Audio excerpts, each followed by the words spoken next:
back to another day, another episode of The Daily Grind. I'm your host, 30NSG, and on today's show, we're going to be talking about stop removing the modern-day Assassin's Creed fans react as Black Flag Remake reportedly cuts everything outside of the Animus. We're going to talk about Battlefield 6 Battle Royale will reportedly release on October 28th. Obviously, it's rumors, but we'll talk about what that means about Battlefield and what it means about the game industry and what's happening in that small little cycle, because we have Arc Raiders coming out, we have Call of Duty coming out. So is it smart or is it a bad idea for Battlefield to do that? We're also going to watch, if we have time, probably near the end of the show, it says, Force Gaming I've played 40 hours of Exoborn, which is another extraction, I believe, right? Tactical extraction shooter. So we'll go over that as well. Then we're going to talk about Destiny. Destiny, not the guy who speaks Destiny, the game Destiny. Destiny 2's latest game-breaking bug. Players can no longer respawn in solo activities, and they're unable to build positive momentum. And Bungie admits Destiny 2's missteps and says upcoming roadmap will help rebuild trust. Maybe. And if we have time, Borderlands 4 modders are taking performance problems into their own hands. I bet Randy Pitchford is very excited about this. If you guys like what I do this Monday through Thursday from 10 o'clock in the morning till noon Eastern. If you like it, hit that like button, hit that subscribe button. If you'd like to go above and beyond that, become a member as little as $5. Actually, Sarge, bot is exactly on time all the time, right? So when I schedule my streams, Botrix only comes into the chat when it starts. So if I start 30 minutes early, when I go live, it only starts at 10 o'clock because that is actually when the actual stream starts. So that's what it's going by. So that's why he's always late, but on time. Yeah. So that's what that is. There's a lot going on right now, right? There's a lot going on. I want to bring this up real fast. And talk about this, right? Because there's a lot of backlash what's happening here right now. And someone has created a list, okay? And I want to kind of go over this just for a second, because a lot of people are misconstruing what freedom of speech means, okay? Now, a lot of people think that freedom of speech is something that you could just say what you want, and that's it. But what freedom of speech is meant for the First Amendment, is against the government, right? Free speech generally means, right, the right of expression, your opinions, your ideas, without the government interference, okay, or censorship. That has nothing to do with private companies, you spewing shit, and then you getting fired. There's a complete difference, right? With freedom of speech, with your First Amendment Constitution, okay, you can speak freely, right? You have the right to say what you want. Controversial stuff, unpopular opinion of stuff, you can say what you want. No problem there, right? You have the right to publish stuff. You have the right to make a video, write a book, right? You have no problem. You can do this, all this stuff, right? You have the right to gather in public spaces. You're allowed to protest, right? You're allowed to assemble. You're right to petition things. You have the right to petition things. But you do not. The freedom of speech does not cover, okay, under hatred, threats of violence, right? Anything that's unlawful actions. It does not cover any of this stuff. So people think that they can say defamatory statements. They think that's freedom of speech, okay? And the one thing about all of this is that all of these companies have now, there's a person making a list. And you could say this list is good or bad. You can do what you want with this list, okay? But the people that are getting fired from their jobs, from across, not just the video game industry, and I don't really like covering politics here, okay? As I said in Discord, I don't like covering politics. We don't really like talking about politics. I let you guys talk about politics in the Discord and stuff like that because I think, like, talking about stuff is good, okay? But we talk about games. But now it's infiltrated into games. It's infiltrated years and years ago, but now it's really on my front door. It's knocking. It's like, hey, right? We have developers that are outright just hating on people, want people to, off themselves and whatnot. And that is not covered, okay, is not free speech, okay? You're not against what your consequences are from your free speech, all right? So, right, only Dupless, right? So when people are getting fired in these companies, someone made a list on Steam, right? And you could take what you want with this. You can. It's not to harass these people. It's not to do anything like of the sort. Okay. It improves and involves celebrated that the tragedy on September 10th, which is Charlie Kirk that got assassinated. Okay. Developers on this list celebrate the tragedy at the University of Utah on September 10th. This is not meant to be used for harassment or really fuel purchase decisions, right? Only to give you reason to look into things and go, is this right or wrong? That's up to you. Individually, if you want to spend your money on any game you want to spend your money on, fantastic. Me personally, okay, there's certain things I look at and go, that's a little bit too much, man. That's a little bit too much, right? So there's a list here of games from developers, and this guy did guy or girl, I don't even know who did this, but, right, they show the game, right? They show the game, and then why they're not recommending it, because they show what they did or what they said on their Twitter post or what they said or liked on the Twitter thing. I think this is very, very good as far as detailed, okay? So they tell you, right, this person, right, 1 year since release of Caravan Sandwich. Also, Fascists got 360 no-scope. What a week, right? If you want to buy this game and support this developer, that's up to you, okay? Destiny 2, The Witch Queen. Narrative contributor reposted comparison of victims of 1940 dictator on Blue Sky. If you want to spend your money on this company, by all means, go ahead, right? Narrative contributor reposted comparison of victims of 1940 of the State of Decay Juggernaut Edition, right? The people that worked on this game retweeted this. Not as a, hey, no, they liked it. They liked it, right? And the list goes on and on. Look, brand new games, right? All this stuff. If you want to support companies like this, by all means, take your money and go ahead and do it. And if you don't want to support these companies, okay? But these people like to complain that they got fired from their jobs. School teachers, firefighters, politicians, all right? All of these people are complaining that they're losing their job, and they keep going underneath the free speech. And free speech is not free speech when you're shit-talking and want people, defamation, hurts of violence, right? Those acts are not covered underneath free speech. But these are just my thoughts. Let me know what you guys think in the comments section, in the live chat, right? I know some people right now will look at this and be like, I'm going to unfollow this man. He's talking about politics. I'm talking about stuff that's going on in gaming. And this is a gaming channel, and this is happening in gaming right now, right? So it's not my fault that they brought politics to the door. What's going on, chat? What's going on, Mo? What's going on, Travis? What's going on, Wonder Rose? Good morning. Travis, Eclipse, Kylo, good morning. Altern, good morning. Dolphin, good morning. Sarge, good morning. Aku, good morning. Jason, good morning.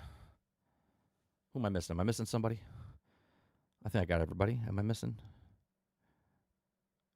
Yeah, I think we got everybody. Let me see what you guys are saying here.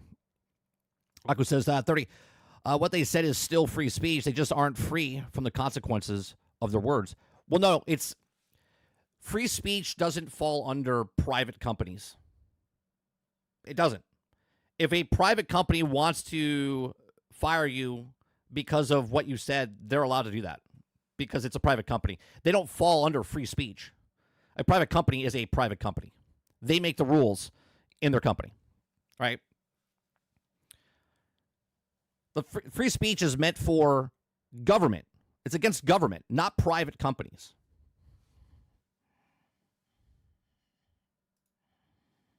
The government has no right to do and tell me what I can do.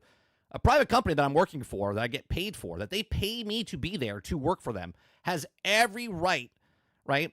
Every right to fire a person if they don't agree what they're saying because they represent the company.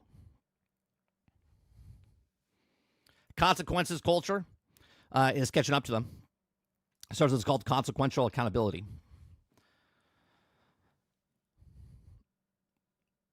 Altern says, why am I not surprised that Dragon Age Veilguard is in this list?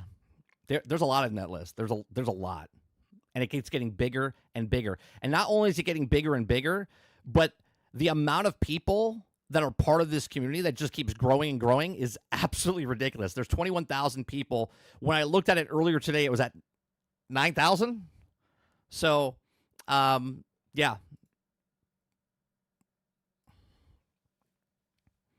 I mean, the list, let me go back to this list for a second. Okay. The list is gigantic. Here, let me go back to it. Let me show you. Right? There is just keeps going. Keeps going. Keeps going. Keeps going. Oh, you guys can't see it. I'm sorry. My bad. My bad. Let me start back at the top. Let me start back at the top. Okay. The list just keeps going. Look at this.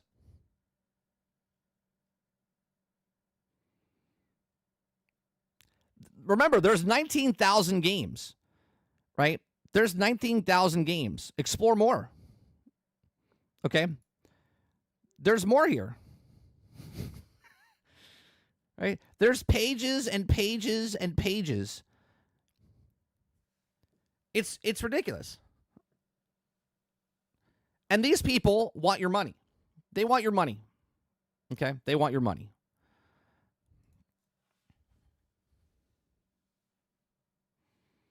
Jason says, I'll buy a copy of Yotave a year from now. So as a character or person matters, it's how we represent a company. This has always been the thing. You're just remembering how to use it. Buckle up, people. Aku says, everything we have been seeing wrong in the industry came to the surface on that day. Well, it's weird. We've been saying it, and yet people ignored it, and now here it is. They're happy for us to accept their ideas, but now they find out that it will be happy to ignore their games. Travis says, crazy as it sounds, it wasn't for those channels like you. I have no idea what was said, and because it also might not shock some people, I don't give a shit about what they think. Their only job is to make a game, sell a game, entertain. Yeah, no, it's to make a game. Just make a game. That's all we want. Just have a game and make a game and then sell that game, right? What's going on, worlds? I agree. I was just saying that they're also still free to say anything they want, and they can't complain that they also get fired. Even if it applies to federal government, there's also people getting fired there too. No. It's not about free speech in federal government jobs. Free speech and the amendment is for government can't tell you that you can't say certain things. You're allowed to say that. Free speech, you're allowed to say anything you want in a company. But free speech doesn't cover underneath that. In a private company makes the rules. They have a handbook, an employee handbook. And in that handbook, each company is different, right? If you work at a bakery or if you work at a top 500 company in the world, okay, they all have handbooks. They all have rules to follow. Just like when you join a Discord server, right? A Discord server on the simplest forms has their own rules. Don't be an asshole. Don't talk about certain things. Don't be a dick, right? And if you break one of those rules, you get banned from the thing. And everyone's like, I got banned from this person's channel. What happened to free speech? You're allowed to say what you want, but people are allowed to kick you out of things when you're an idiot. You know what I mean? Everyone thinks it's just one blank. Free speech. Free speech. Yeah, you got free speech. 100%. You're allowed to say what you want. And it's a beautiful thing. This is why America is it is the greatest country on planet Earth, because if you said stuff like that in other countries, you would actually go to jail, right? Over here, they tweet about it. They're like, I got fired from my job. Yeah, because you were a moron. You said some things that were stupid. Now you have to get consequences. What are we talking about? We're talking about the list that people made over on Steam. Someone came up with a list, and next to each of these games, Robert Jones, they show what they said on social media. These are people that are, in my opinion, are not human. They celebrate someone else's death instead of having humanity and stuff like that. And they like it, and they posted it, and they said these things, and they have every right to say these things. And I have every right to look at them and say they're disgusting human beings.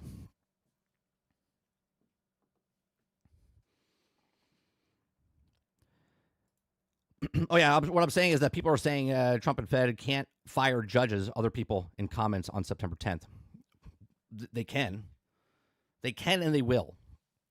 People that say stuff like that don't know the actual rules of how things work. They probably also don't know the amendments. They probably don't understand what freedom of speech actually means. They just like the blanket stuff. Just like people show up to actual rallies and stuff, and they're like, "What are you protesting?" They're like, "I don't know. I'm just here. I'm supporting the people." Yeah, you don't know what you have no. You just freely walking around. You have no actual like choices and what you're actually doing. You're just here because you want to take up space. Mo says, "Not human, being animals. That's being nice." Yeah. Sarge says, like England, people are going to jail for a tweet. That's not free speech. They say that they have free speech, but the jail visits say differently. Yeah, 100%.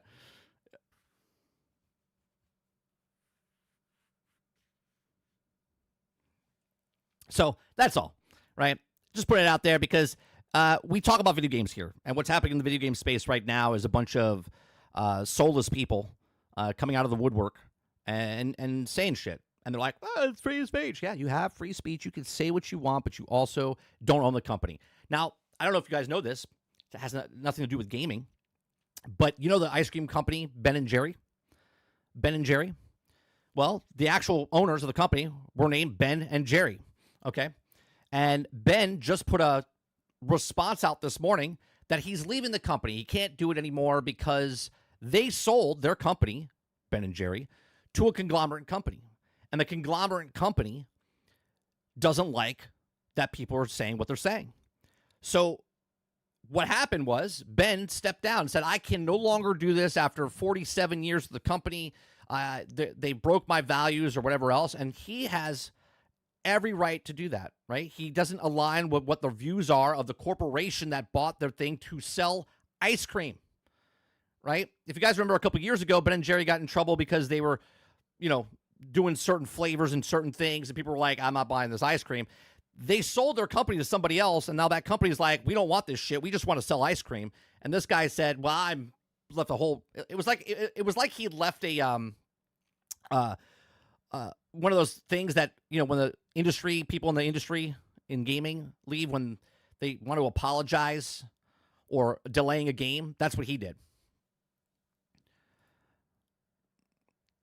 Aku says, "Just make sure the super clear. I'm free speech, absolute. Also is pro consequences. Says whatever you want and laugh when you're in jail." Yeah, look, that's all it is. As an adult, if you were raised and brought up correctly, okay,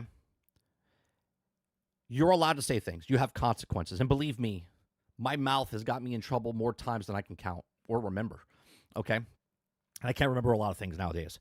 Okay, and as I get older, I understand how to judge things, right? There's so many times that I'm like, I want to say something to someone online. I'm like, I write it a couple times, and I'm like, just because in the back of my mind, my grandmother, my mother, in the back of my mind is like, hey, if you have nothing nice to say, don't say anything at all. And I'm like, you know what? That's right, because I don't want to do that to somebody, right? I hear my parents in the back of my head, and they're still alive, by the way, right? But I hear them in the back of my head, and I'm like, I probably shouldn't say that. I probably shouldn't do that, right? I take my life experiences that I've done in the past, and I'm like, you know what? I'm going to let this idiot just say what he wants to say because it's not even worth it. But then there's sometimes that I just can't. I just can't. Okay? I just can't.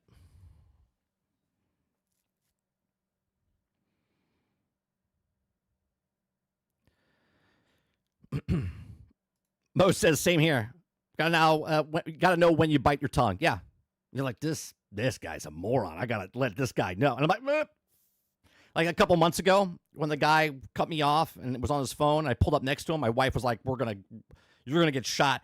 Rolled down the window and I started screaming at this guy, screaming at him. Right? I looked in the back seat and he had a kid. He's swerving all over the road. He's looking at his phone. The guy looked like he wanted to get out of his car and pull me out of my car and kill me, right? But then he heard what I said because he was an idiot, putting his kid in danger and everything else, and kind of just looked at me and was like, rolled up the window, right? I wanted to hold my tongue. I was like, I can't. This guy's a moron, okay? He wanted to yell back at me, but then he thought about it. It was like, yeah, you know what? I'm in the wrong. I'm in the wrong, and I'm just going to stay quiet. I'm just going to stay quiet because I'm going to rage at this dude. He's going to rage at me. But instead of doing that, he was like, you know what? He's absolutely 100% right. I'm in the wrong.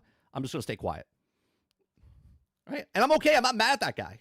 Right? I'm mad at that guy for the moment he almost killed me and his kid and my family in our cars.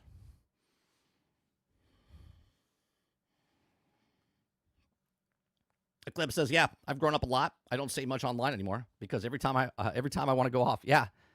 And you know what? The control that you have for that, that's huge. Right? I just want to play video games. I just want to eat ice cream.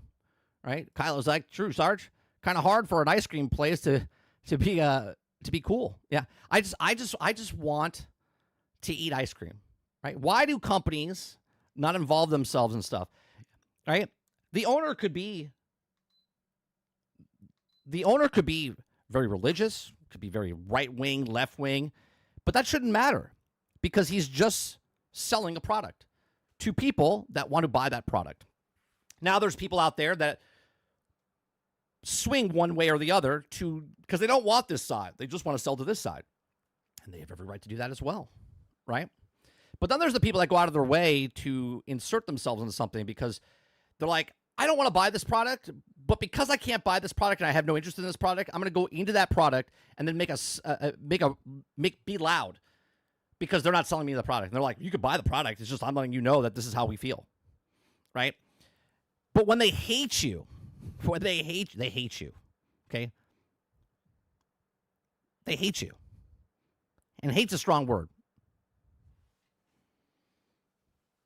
right? Here's the best part, right? It's like curse words, right?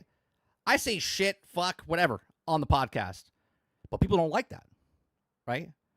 I have a right of freedom of speech and say what I want, but my channel gets less viewed because I say one word. I say 1 million words on my podcast in 2 hours, but that one word or 2 words gets me in jail of YouTube, and they put me off to the side, right? I have consequences to my actions.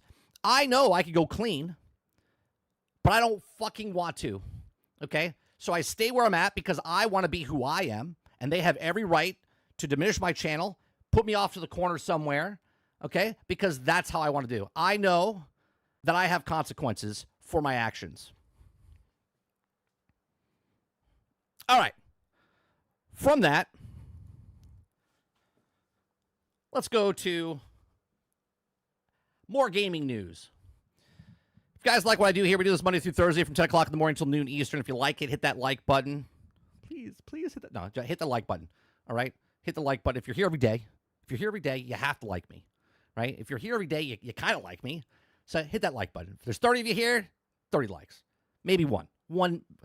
There's that one asshole. I know who you are. Okay? There's that one asshole out there that has to hit the dislike button. Whatever.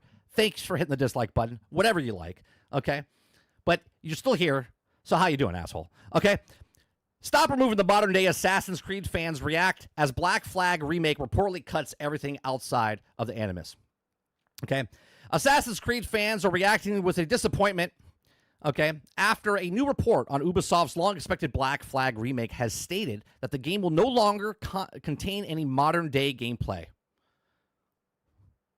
Wait, so are they making it for the modern audience, but they don't have modern-day gameplay? They're taking out the Animus part, right? They're taking out the Animus part. The report, published by a French outlet, I'm not even going to, I don't know how to say that. Okay, we'll just, French outlet, states that all Black Flag modern-day sections have been removed from the upcoming practical remake, which is currently set to launch in 2026. So let me get this straight before I continue reading, because if you're new to my channel, I don't know what the article says because I'm reading it for the first time, and I'm giving you my thoughts as I go. So you're saying you're making a remake. You're making a remake of a game, but yet you're removing majority of the game. Not majority, a part of the game. Which then, would that be a remake? That wouldn't be a remake. That would be a reboot, wouldn't it? Because if you're removing things from the thing that you're remaking, that's not remaking it, that's redoing it.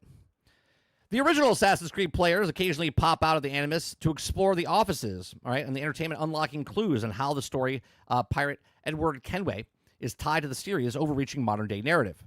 Okay, Ubisoft is reportedly adding extra content from Kenway's pirate era to make up for the lost gameplay hours, including additional stories for the fellow pirate Mary Read, and also never made into the base game. Oh, I can't wait. I can't wait for them to do something with Mary Read, and they make it for the modern audience. They change something for the character. They remove one part and then add something else and make her a girl boss. Please, please, right? And would also indeed be welcome.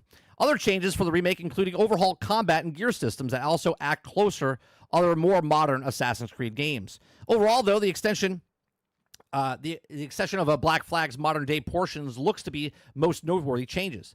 And one is not going down well with some fans, especially after the threadbare modern-day storyline in Assassin's Creed Shadows. It says, quote, "I hope it's not true that they removed the modern-day section," wrote Have Welso 6388 in a long Reddit thread discussing the report. Without modern-day storylines, ancient alien sci-fi stuff, modern AC games are just Witcher 3 clones with stealth mechanics.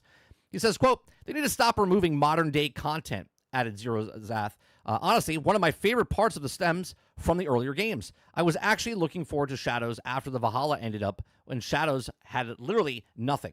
It was also such a big disappointment on the front, like generally. And the modern-day stuff is a part of how the franchise works, so it could always be present in some of them from telling an overreaching story. It says, "Oh my God, Ubisoft, stop removing the modern-day segments." Okay, the best series is in the fact that it was very clear that where it was in the simulation. Okay, so they're removing. See, I didn't know that. I haven't played Assassin's Creed game in years and years and years. So they're just removing the modern stuff and just saying, we're just going to make the game, right? As well as adding Assassin's Creed overreaching story or overarching story, the modern day section of Black Flag is closely into a narrative of Kenway's historical quest, leading some fans in question how Ubisoft will handle the lack of wider content. It says, quote, "Wouldn't removing the modern day scene remove pretty big part of the story regarding the stage or the sage?" Question. Somebody on Reddit. He says, quote, "I don't see how they can also do a story without the modern day stuff, tying it all together." Okay, the ending of the game is a modern day. It literally is the bookend to the entire story. So, of course, delving back into the series' previous modern-day storylines featuring long-term antagonists would also require a bit of re-explaining at this point. But considering how the storyline ended up being a drop that concluded into a spin-off comic, this also could have been an opportunity to do more there. So there you go. So they're remaking a game that they're not remaking, they're redoing, and they're changing a whole bunch of stuff and adding things. Let me know what you guys think in the comment section down below. Are you excited for an Assassin's Creed Black Flag? I think it's funny because Black Flag was supposed to be Skull and Bones. Skull and Bones was supposed to be Black Flag, right? It started off as Black Flag 2. And then it turned into Skull and Bones, which turned into a 15-year-old saga of, making a completely different game. And then that game is complete ass. And they took money from Singapore, and they had to get that game out. Then people were asking for a remake of Assassin's Creed, and they said, no, that's not happening, that's not happening, that's not happening, that's not happening. And now it's happening, but now they're changing Assassin's Creed Black Flag. Like, Ubisoft, how idiotic is it that your loyal, dedicated fans that love Black Flag, not only have you ruined Black Flag once, because you didn't make Black Flag, you make Skull and Bones instead, and then two, now remaking Black Flag, but not remaking it, you're repurposing it. You're doing something completely different than what was Black Flag. All you had to do, the mission was make Black Flag, the remake. And they're like, what about if we did this instead? And everyone's like, or make Black Flag. And they're like, but what about if we change this? And they're like, just make Black Flag. And they're like, I got it. We'll remove the modern day stuff in there, but it's a big part of the story. That's good. They're like, no, just make Black Flag. And they're like, I got it. Let's add some more story to this character in the game instead of just making Black Flag. And they're like, no, all we want is Black Flag. They don't hear it. Ubisoft is a broken company, right? Broken company. But again, these are just my thoughts. Let me know yours in the comment section down below. Please make sure you share, like, subscribe if you like what I do here. Check out some of our other videos. Thanks for watching. Ron says you can't spell Assassin's Creed without ass. It's true. These are facts. Roic says they're removing it to sell it back to you as microtransactions. Oh, maybe Roic. Maybe that's what they're doing. World says, I've never played Black Flag. Was Animus a part of the game? People still enjoyed. Worlds, the early on Assassin's Creed had the Animus in there where you walked out of the simulation, walked around, you were in the world. A lot of people early on in Assassin's Creed thought at one point we were actually going to play outside, like the game would take place outside of the modern day, right? But they went away from that. Travis says they removed the current day stuff. It's a fake remake. It's basically a new game, and it will suck. Probably. Mo says no. That is false. Many fans complained about the Animus, and now that they are taking them out and want to complain about that they can't make up their minds. No, Mo. Listen. If you want to remove the Animus for future stories, cool. If you're remaking a game and that's part of the story, not cool. Either remake the game or don't remake the game. Don't change the game. Dolphin says he's going to be a gay pirate. Maybe.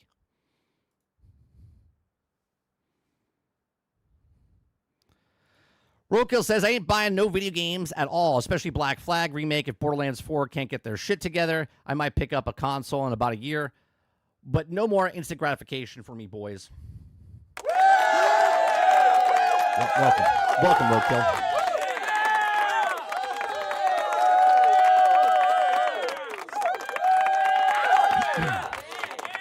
Hear me out. Black Flag Battle Royale, bro. You know who would be very excited about that? You know who would be very excited about that, Ron? We know. Let's just let them have it. Let's let them have a Battle Royale Assassin's Creed.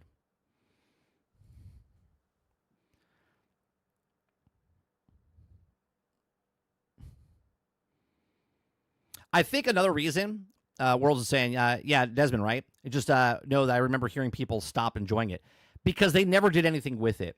Where they went and what they changed, right? People didn't like it because they're like, what are we doing, right? Like, you're putting this here. And again, I have no problem if they remove it from the newer versions, but you're making a remake of a game, and it's part of the story, and yet you're removing it from the game.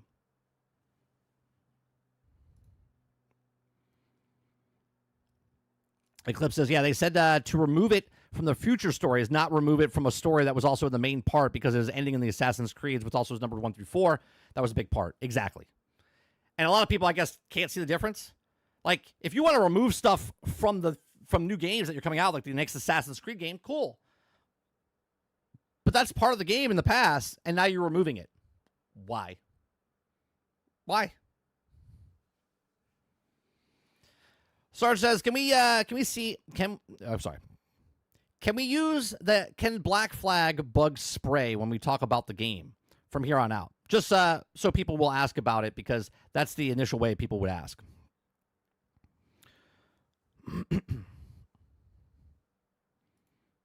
Roka says, I might pick up Borderlands 4, but thank you.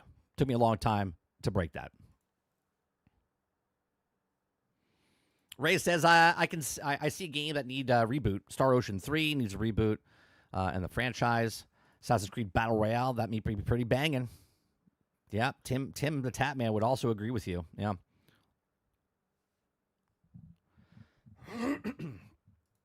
Yeah. All right, so we go from that Assassin's Creed to my favorite. I love me some Battlefield. I think I talk about Battlefield more than I play Battlefield. And I play Battlefield a lot. But over the years, this is my favorite series. I love Battlefield. And I've been, up to this point, have been very vocal about Battlefield 6. Battle Royale will ruin Battlefield. Okay? One way or the other, it will ruin Battlefield. Either Battlefield Battle Royale comes out, and it will kill the game because Battle Royale sucks again, like Firestorm did back in Battlefield 5, or Battle Royale takes off, and Battlefield 6 collapses because Battlefield is now a Battle Royale and loses the identity of Battlefield. So, if If you guys like what I do this Monday through Thursday from 10 o'clock in the morning to noon Eastern. If you like it, hit that like button, hit that subscribe button. If you'd like to go above and beyond that, become a member as little as $5. So Battlefield 6 Battle Royale will reportedly release on October 28th, 2025. This is a rumor. Don't take this. All right, take it with a grain of salt. Battlefield 6 new Battle Royale game mode is reportedly targeting October 28th release date, according to new rumor. Now, remember early on, they said themselves, that's why this is a rumor, we don't know yet, okay? They said that they were not going to release it when the game comes out, which is not, right? The game comes out October 10th, I believe, or 11th, and it's not coming out until 2 weeks, 3 weeks later. Cool. But they were also talking about how it's not coming out like maybe to the end of the year, maybe, Christmas time, if not maybe February.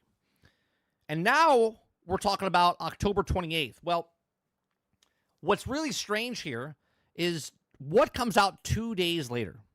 2 days later is Arc Raiders, right? That comes out on October 30th, if I'm not mistaken, which is ex-DICE developers, by the way, that I think have made a better game than Battlefield, even though I haven't played Arc Raiders myself.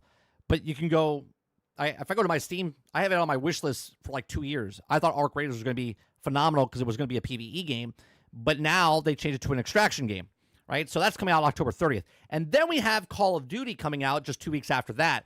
So now we have Battlefield getting out early October, trying to get the Battle Royale out, if it's true, on October 28th, because they're trying to, cover the flames of Call of Duty, right? They're trying to snuff them out, okay? But Arc Raiders is also there as well.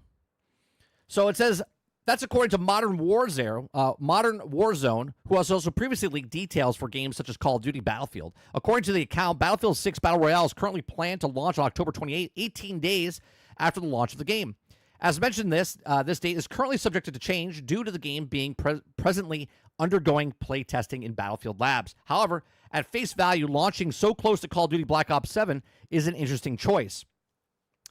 Not really, because think about this. They've always launched their stuff ahead of time, but EA's at it again.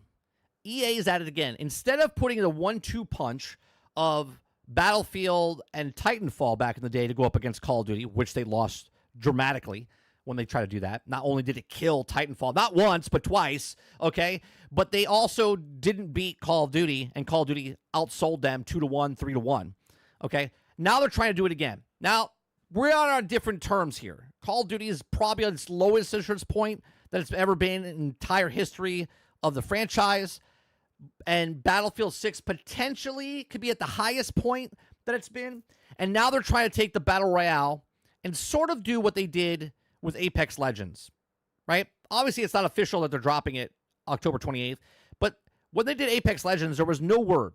They got a whole bunch of content creators, and all of a sudden, they were like, boom, here it is. We have an event. Apex Legends came out. That's a Battle Royale, right? Now EA is trying to do the 1-2 punch, but instead of doing it with another game, they're doing it with the one game, and they're doing Battlefield and then Battlefield's Battle Royale to try to do exactly what they tried years and years ago with Titanfall and Battlefield. It says, so sources Battlefield. So this is where Modern Warzone. I already read this. So there you go. It says Battlefield versus Call of Duty. As of time of writing this, Battlefield 6 is currently scheduled to release on October 10th. With the rumors are true, its Battle Royale game mode is Ripple Effects launching just 18 days later. That date makes sense if they want to launch Season 1 on the content for a new mode. But it's also a massive risk for EA to take it because Call of Duty, which launches only a few weeks later on November 14th.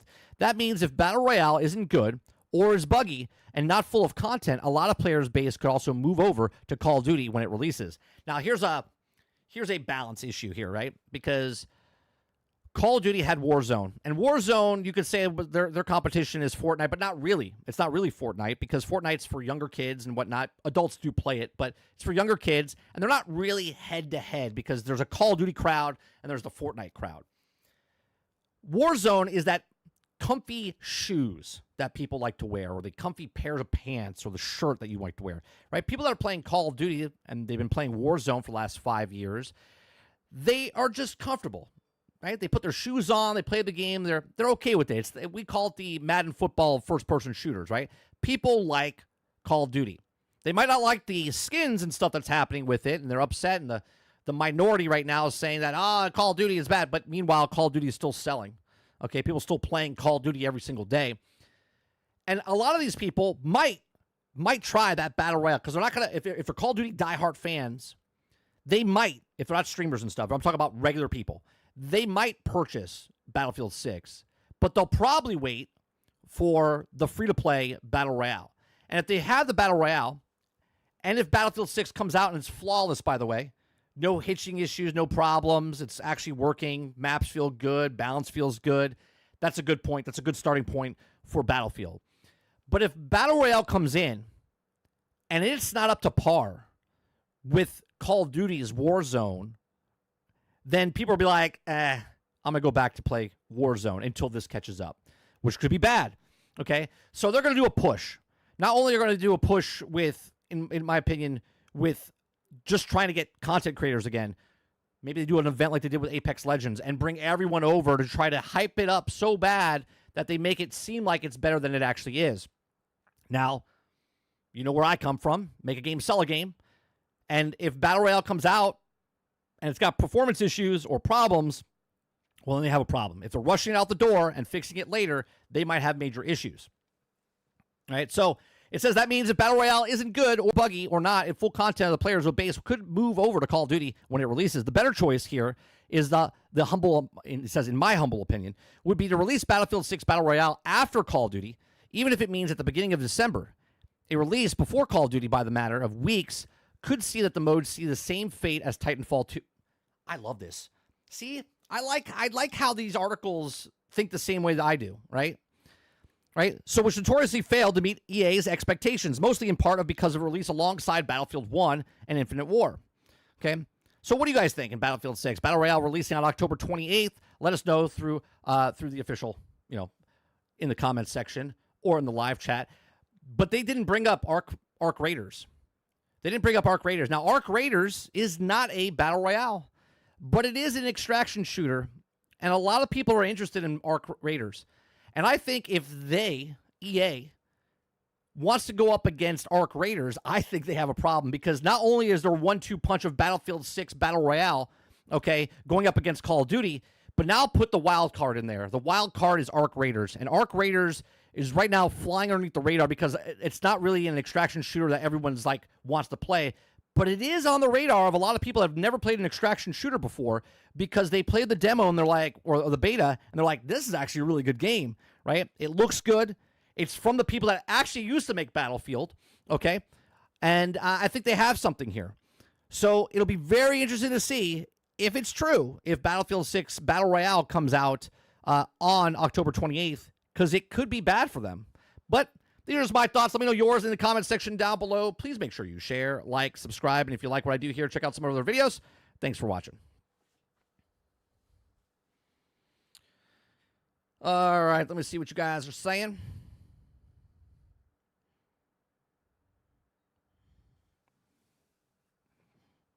Ray says, I'm an Xbox guy who believes that COD didn't have anything of value in my Game Pass subscription.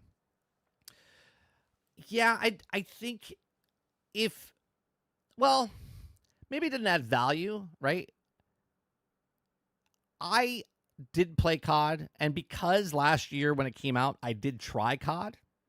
Now, is it value for me? No, but I think it is value for someone that maybe doesn't play those games. Is like, you know what, I'll try it for the campaign or whatnot.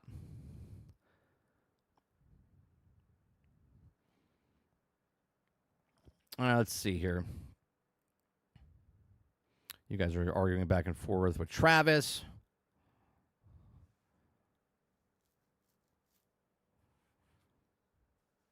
Yeah, I think Battlefield 6 has. I think I have another story about the optimization with it. Did I not put that in here? Let me see. They have. Hold on, I have a story about the optimization inside. Releasing on October 28th. Yeah, optimization. I didn't bring this up. So this is good news, I guess, if you're a Battlefield guy, right? Battlefield 6 devs were extremely focused on optimization and performance. This is a good topic to talk about, considering Randy Pitchford's on the opposite end here, saying that their performance thing is fine. It's your fault, not their fault. Battlefield 6 developers seem like they're extremely focused on optimization and performance, right? That's what the title says, right? So, If you guys like what I do, we do this Monday through Thursday from 10 o'clock in the morning until noon Eastern. Hit that like button, hit that subscribe button if you'd like to go above and beyond that. Become a member as little as $5. So a massive online first-person shooter even runs at 60 frames per second on Microsoft's Xbox Series S. So after playing Battlefield 6 open beta last month, let me get this a little bit bigger. After playing last month, I was impressed by how well it performed on console, and the footage of the beta running on NVIDIA's 1060 GPU, a nearly decade-old card at this point, further impressed me. So when I recently talked to some of the devs at Battlefield 6, I was curious on how the team made it run so well, and they explained it was about not pushing consoles too hard and always optimizing during development. Now, that is very eye-opening here, considering that Tim Sweeney said that Unreal Engine, now they're using the Frostbite engine, but Tim Sweeney said that people are not using the engine correctly for Unreal Engine, and they're not prioritizing and optimizing during development. They're doing it at the end of development, and that's why you have the problems. Hence why Borderlands 4 probably has problems, because they didn't optimize during development. Here it says that pushing the console hard and always optimizing during development. During my video call with Battlefield 6 technical director, Christian, I asked if he felt like the current generation of console was tapped out and he needed to be replaced, or if they still had some preferences or performance to squeeze out of them. He told Kotaku that while he was also feels like there's also more room to improve performance, he doesn't expect devs to double frame rates.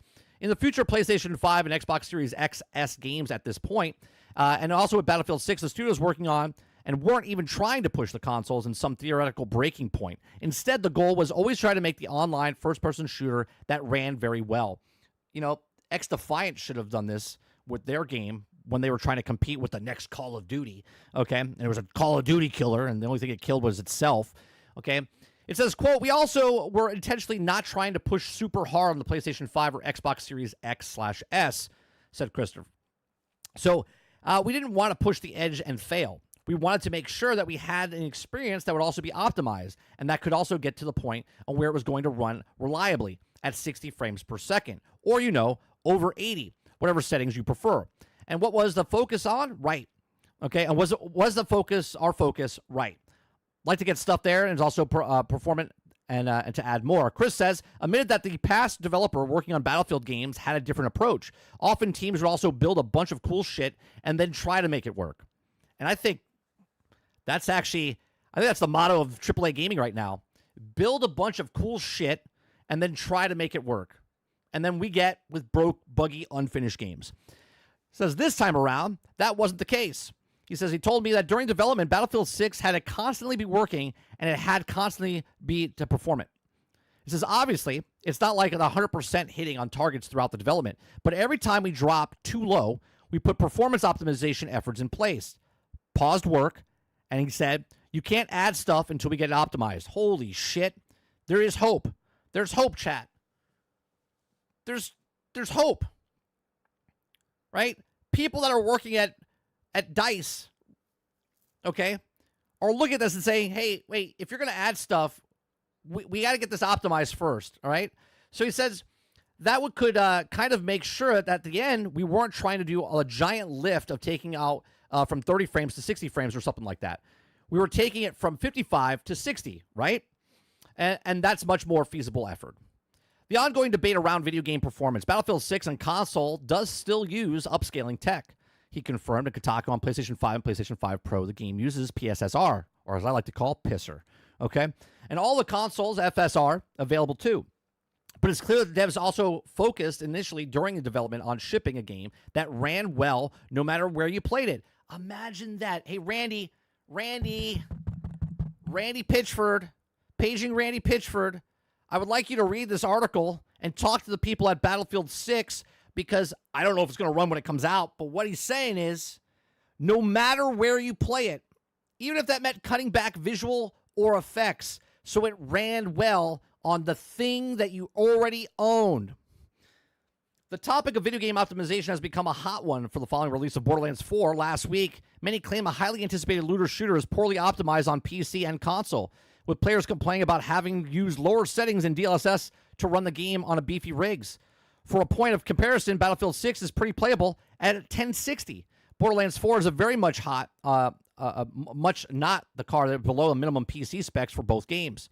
Now, you can look at it and say they're completely two different games. One's an open-world game and one is not an open-world game, but it's also massive with multiplayer and you have up to 64 people on a map, okay, with a lot of explosions and different things that are happening. It says, in my experience on both PlayStation 5 and PC, Borderlands 4 performance has definitely disappointed me, especially on PlayStation 5, where some of others I have run also into issues where the game's frame rate drops lower and lower as you play longer and longer. Again, not Randy's fault, not Gearbox's fault. It's your shitty computer's fault or your console that you're running on. Gearbox CEO Randy Pitchford has pushed back on these criticisms, claiming that the game is very well optimized. Obviously, it's not, because if it was, you wouldn't be fixing it. Okay, and suggests that some players need to lower settings. And if they weren't happy, then you can also return the game and get your money back. So Battlefield 6 is out on October 10th, PlayStation 5, Xbox Series X and S, and PC. EA told the game will support 60 frames on all platforms, and even Xbox Series S. And some machines, like the PlayStation 5 Pro, the game can exceed that frame rate. So this is exactly what I've talked about in the past. You have to build for the lowest system and then build up from there. Okay? Because if it runs great on the lower system, then it should run great on the higher systems. But these people are only making it higher for the higher systems, okay? And then tell you that if you're broke because you didn't buy the new PC, or your console is not right? And it's so stupid in so many ways that Randy Pitchford says the way he does. Look, this is exciting. This is exciting to hear that the DICE is optimizing as they went along, saying, hey, the more we add, we have to make sure that the new stuff that you added also works correctly before we go on to the next thing that we're adding. Right? Words are great. Actions, we'll see what happens when the game comes out. Look, I hope Battlefield 6 works great. Okay? I love Battlefield, but at the same time, I think Battlefield, again, as the brand, is dead. I think Battlefield is just by name. I think the Battle Royale is going to do very well for it. I think the Portal is going to do very well for it, but I think Battlefield itself is going to hinder from that, and we'll see what happens when it comes out in a couple weeks. These are my thoughts. Let me know yours in the comment section down below. If you like what I do here, hit that like button, hit that subscribe button. If you'd like to go above and beyond that, become a member as little as $5. Thanks for watching.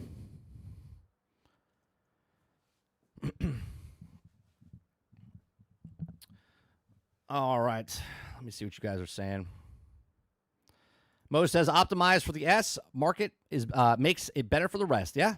100%. And you can say that even for PCs, Mo. If it's working well in the 1060, then it probably will work really well in the 4090, right? And everything else in between. Krebsy says, I think the Battlefield 6 Battle Royale should release a week after COD launch for when people hate it and being futuristic. I think it's stupid sandwiching what they think is going to be their bread and butter, right? Why make the same mistake again with Titanfall that you did, right? Let Battlefield 6 land and breathe, and then when Warzone comes out and Black Ops comes out and Arc Raiders comes out, then put it in afterwards. I think their mindset, though, Krebsy, is we got to beat them to the punch, right? If we put a free-to-play Battle Royale out, then they'll leave their other game to come over here. But they got to make sure that that product is flawless when it comes out. And maybe it will. Maybe it will.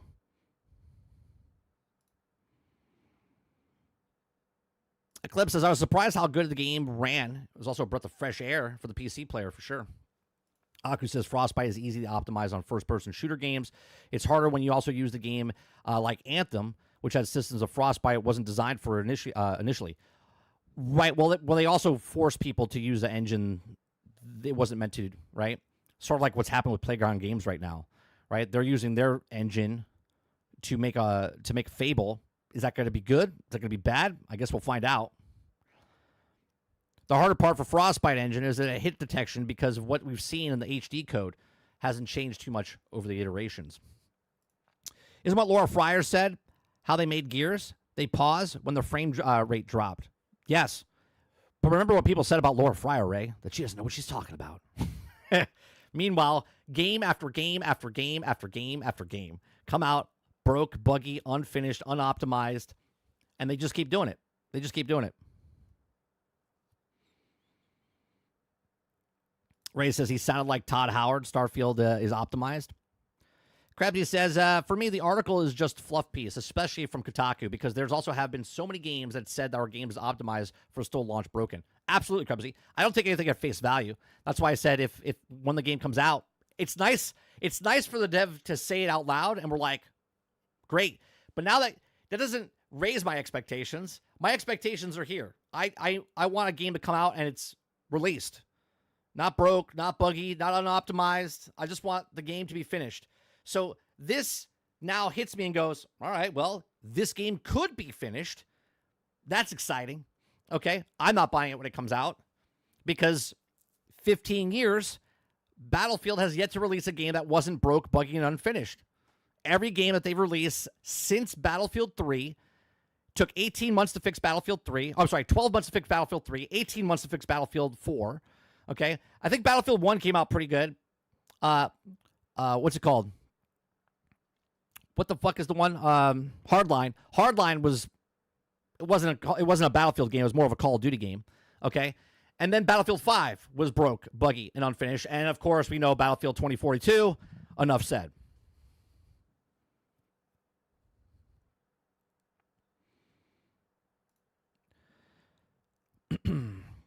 Aziz says you can also tell that the game leads, the CEO, are not providing expectations because they also had to defend themselves, and the leads that also wouldn't jump the line to argue with gamers.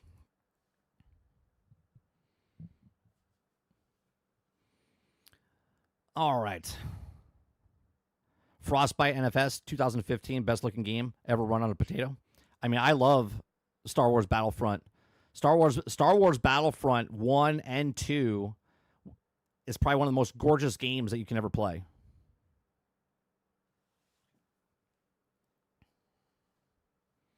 Rogue says, I'm in another industry to do the same thing when I worked for the architecture firm. We had to check out sets of certain points since it was easier to fix things as you go instead of at the end. This is the same thing even in the film industry, Roic. Instead of, when you hear someone on set say, we'll fix it in post, that's like a stab in the heart, right? Instead of trying to fix it then, they're like, we'll do it in post. And then they get to post and they realize they can't fix it, which then just causes more of a problem, right? If you can fix it as you go, right, you'll have a much better product at the end, which then goes into pre-production, right? Which we've had this conversation before, right? It's a much better as you fix it. Can you imagine if a person building a house didn't measure and they were off by this much in the beginning and they were off by this much at the end? No, they look at it and measure it and they go, oh, that's leveled. That's leveled, right? And they keep doing that as they go, and then they have a leveled house at the end. That's how it goes. As Tim Sweeney said, now I'm not saying Tim Sweeney, I mean, he's passing the buck and saying it's not his operating system, or I'm sorry, engine, okay? He's passing the buck saying it's not our Unreal Engine. Unreal Engine is perfect. And I don't think it's perfect. I think it does have its problems, but I also think he's not wrong by saying that developers are not optimizing as they go. They optimize at the end because they're on deadlines. They're on things, and they're like, we have to get this done. We have to get this done. We have to get this done. Oh, we'll worry about it later. We'll do it in post, as they would say in the film industry. And when they get to the end, they're like, now they have this giant gap in building, right? They have this giant problem happening in the film industry. So they look at the game and they go, we have to optimize all of this. And it's terrible at that point. They can't do it. And then it takes 12 months to fix it.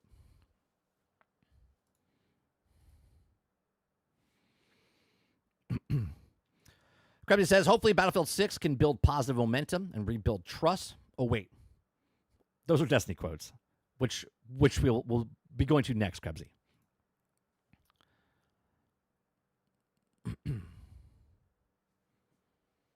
All right.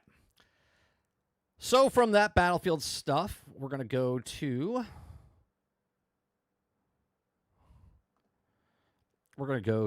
Destiny news here. Destiny is it sucks that we've been unable to build positive momentum. Bungie admits Destiny 2's missteps and says upcoming roadmap will help rebuild trust. If you guys like what we do here, we do this Monday through Thursday from 10 o'clock in the morning until noon Eastern. If you like it, hit that like button, hit that subscribe button. If you'd like to go above and beyond that, become a member as little as $5. All right, so as I just said, it sucks that we've also been unable to build a positive momentum. Bungie admits that Destiny 2's missteps and says upcoming roadmap will help rebuild trust. So after weeks of backlash, Bungie admits that Destiny 2 weeks. Bungie's probably had the worst year on record, probably in their business, right? Between Marathon, between stuff that art theft, and now the DLC is just not doing very well, and there's lots of bugs and glitches going on. So after weeks of backlash, Bungie admits that Destiny 2's post-Edge of Faith missteps and promises of a roadmap to rebuild trust, starting with Iron Banner armor changes and future content plans. Since the launch of Edge of Faith, things haven't exactly gone smoothly for Destiny 2. What should have been a fresh start for the game turned into a rough ride, with players voicing growing frustrations over bugs, balance issues, and controversial monetization decisions. Who could have seen this coming? Okay. Steam reviews for the expansion reflect the mood. The Edge of Faith currently sits at an overwhelmingly negative, with only 10% positive reviews out of 358 in the last 30 days.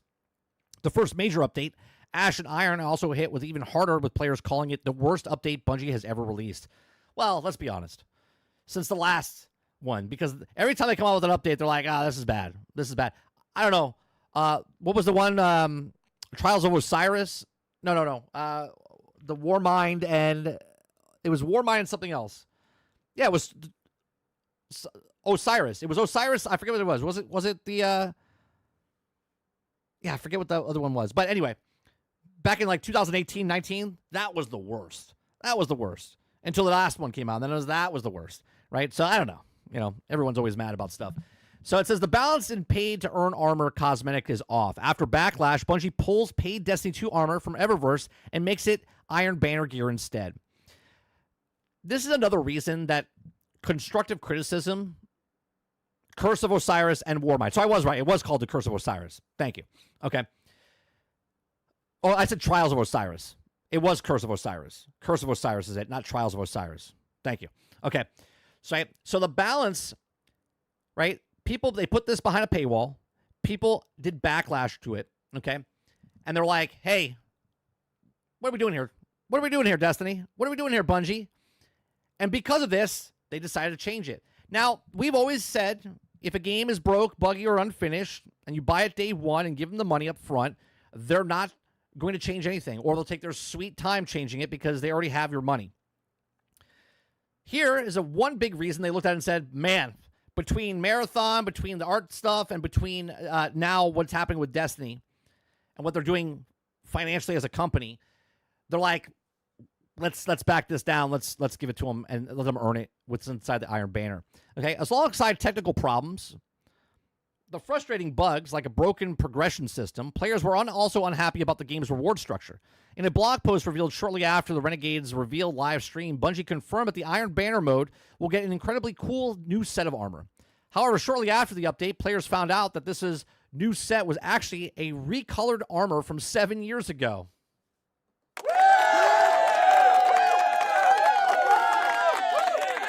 They just take stuff out, sell it to you again. Right? Originally, during the Warmind expansion, imagine that. Amazing. Okay? Bungie pulled paid armor after backlash. Things escalated when the artist shared concept art of a new Destiny 2 armor set and prominently featured Iron Banner iconographic. Okay? Fans quickly noticed that the final in-game version of the armor appeared in the Eververse store and sold for real money and didn't feature the Iron Banner signal. Okay? It also led many to believe that Bungie moved the earnable Iron Banner armor to the Eververse store. The backlash was so loud that earlier today, Bungie responded by pulling the paid Ancient Majesty set of Eververse and adding it to the Iron Banner instead. See what happens when they get caught? Do you see what happens when they get caught? Remember when they were diminishing XP? And they were like, oops, sorry. No, we were just testing something. We weren't really going to diminish your XP. Yeah, no, they got caught, and that's why they did it. Okay? That's why they did it. It says, too many bumps in the road and missteps. Shortly after the armor changes, Bungie's principal communication manager, Dylan Gaffner, known online as DMG04, replied to a frustration fan on Twitter. The fan had asked if Bungie was being fully serious about listening to feedback, pointing out months of missteps. Okay, he responded. He said, quote, "It sucks that we've been unable to build positive momentum," he said. "Too many bumps in the road and missteps. I truly believe that we're beginning to shift and head into the right direction. Words are great. Actions are fantastic, okay? Roadmap to come, and I hope that also helps us rebuild trust as we move towards Renegades and beyond. Much love." This speaks volumes in my head, okay? Because the reason they're going to the Star Wars stuff is like, isn't this cool looking? Right? You like Star Wars, don't you? Well, we're putting Star Wars in the game. You like Star Wars? This to me is a Hail Mary, right? Right? Hail Mary of they fucked up. They did this all leading up to the thing, and they're like, oops, we got caught. Sorry. Oh, by the way, we have a Star Wars thing. There you go. Right? In a separate post from Destiny 2 team, Bungie confirmed a roadmap is in the works. The devs said they're actively working and fixing progression issues from Ash and Iron, and more info is expected in the weeks this week in Destiny. So for players still sticking around, there are some new pieces of content right around the corner, and the Desert Epic Raid is set to launch on September 27th, 2025, followed by a brand new exotic mission. Warsat Heist in October, and that mission will introduce a new exotic weapon called Wolfsbane. So it's clear that Bungie is trying to repair the damage, but after months of frustration, many fans are waiting to see if the studio can truly follow through this time. Look, I've spoken my piece on Bungie. Bungie is a bunch of liars, okay? They've been liars since well before I found out in 2016, okay? They constantly do this. They constantly make mistakes. They're human, right? Sure. Okay. And then they ask for forgiveness afterwards. They only ask for forgiveness once they get caught, right? If they got away with the artwork from Marathon, they would have continued with it. If they got away with certain things, they would continue with it. But because they get caught, because they get exposed, that's when they come out and they say, oopsie, we're trying our best. We're listening to what you're saying. We understand what you're saying. They keep doing it over and over. Okay. It's okay if you messed up once, twice, but now we're going on like 15, right? We're going on 15 things. Sneaking things behind, removing stuff, putting it in the store, selling it back to you years later, removing stuff from the actual game, okay? You do what you want with your money. I won't be supporting Bungie anytime soon. I don't care how many Star Wars skins they put into the game or what they do. They have to win me back by if they make Destiny 3 down the line, and I hear that Destiny 3 comes out, and it's been out for 6 months, and everyone's like, it's the best game ever. They changed their ways. They did all away with all the older stuff. And only then will I be like, I'll give it a shot. I'll give it a shot. But even then, it's highly unlikely that I'll ever give Bungie another shot because the company is being run by a bunch of crooks. They don't know how to manage money, and they don't know how to treat their customers. But these are my thoughts. Let me know yours in the comment section down below. Please make sure you share, like, subscribe, and if you like what I do here, check out some of our videos. Thanks for watching.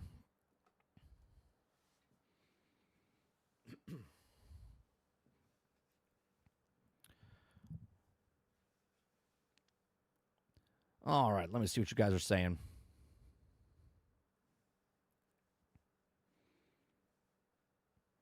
Krabsy says the plague lands return without the plague, making it just lands. I haven't followed what's happening in the game. Argus was telling me the stuff that was happening with this new season and how they resetted everybody. Roic says the only thing that they would also come close to is just work with D3 and also make no microtransactions, so they won't be getting it back, at least from me. Sarge says repeat defenders.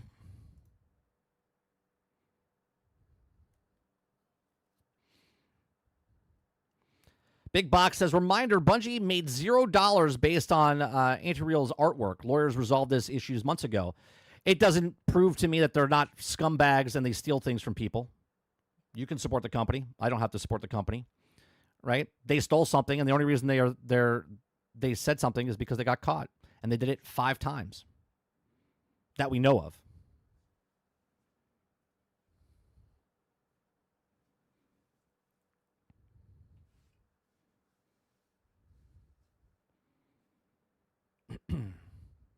Oops, we got caught.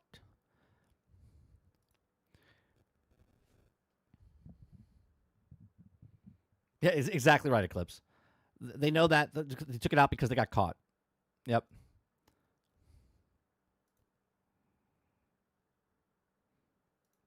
We have this other Destiny article here.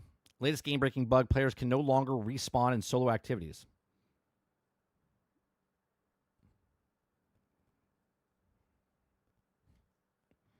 Let's see. Destiny 2's latest game-breaking bug, players can no longer respawn in solo activities, like at all. So this afternoon, Destiny 2 Clanmate text me to say, hey, if you die in solo ops or patrol, you can no longer respawn. That can't be right, I thought. And they would also launch a fundamental bug that would also be effectively breaking the game. Anyway, I loaded in, did some testing, and yet you could probably guess it where this is going. So from my own experience, once you die, and respawn button will appear after the unusual countdown, but cannot interact with it. In order to start playing again, you either need to go to orbit, i.e. leave the activity, or switch characters, which is a big problem as it sounds. Now, the bug even seems to extend to patrol zones, although it's also occasionally able to self-revive. It says quite how long it takes to fix anyone's guess, but it also can tell me by the tone of Bungie's tweet, this is a 4-alarm fire. You cannot have players trying to compete in every solo activity in the game on a single life. I would also love to tell you that I'm surprised that the bug of this size has made it into a live game. I'm not surprised. I'm not surprised. Keep defending. Keep defending these broken, buggy, unfinished games. Keep defending them. Okay? And player sentiment towards the problem introducing with the Edge of Fate of expansion. Only this morning I woke up to find a message from a different clanmate about the bug, this time involving a legendary sword that is also one-shotting some of the hardest enemies in the game. The only criteria is that you need to have no ammo and jump as you light attack with the sword. See below. Well, let's see this. Let's see this. Okay, coming in. 2 hits. Nice. Gold stuck. Or gold tusk. Jump in. Nice. 1 hit. That's great. Okay, meanwhile, the exotic hand cannon Strum is still giving players a plus 380% damage buff to all ongoing ability damage. Needless to say that this is very much not intended. So far, Bungie has disabled the hand cannon in Trials of Osiris PvP mode, but let the bug slide in PvE. That's possibly because the community is near, right, because people are, like, leaving in droves. And they're like, you know what, let them have some cool thing for a second. The studio would rather not be accused of being the fun police. Perhaps painting itself into a corner. On a recent Bungie live stream, the developers said they were also pausing any non-critical balance fixes, although Strum surely qualifies as they find a critical bug that will also have to fix sooner rather than later. Okay, anyway, here's how you can take advantage of it now. Okay, it says, and those bugs might sound fun. They're merely a wacky cherries on the top of otherwise cake. Pay a visit to Bungie's known issue page on Edge of Faith, and you will also find a Magna Carta of bug lists. Here are some random highlights. Players can now sometimes be killed immediately upon respawning in a nightmare. Okay. A number of strikes are not completing properly after the final boss has been defeated. Focusing engrams and vendors can also cause the reward to drop at a lower power level than it was displayed. On and on it goes, and so much that you can also only feel sorry for Destiny 2. Embattled community teams, which also forms a front line when it comes to dealing with players' understandable fury. No wonder they sound downbeat today. Okay. It says that still, at least Bungie has seen the sense about recent armor controversy affecting giving players a chance to earn what you have also been paid set of armor as an in-game reward instead. Although, honestly, the fact that I'm giving credit for this is probably the form of Stockholm Syndrome at this point. 100%. Right? You're looking at the negative stuff, and you're like, well, at least they're giving us this. No, it's just bad. Keep supporting the companies. Keep supporting the companies. I'm sure it will be fine. I'm sure it'll be fine.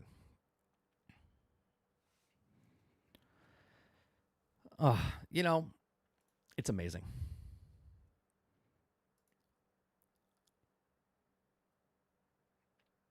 I'm gonna give my voice a little rest here for a second, and you guys can listen to the new song. Okay, I'll give myself a little rest. And you guys can listen to this. Okay. I'm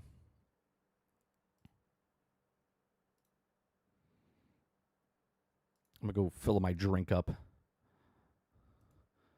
And you guys listen to this song, okay? Here you go.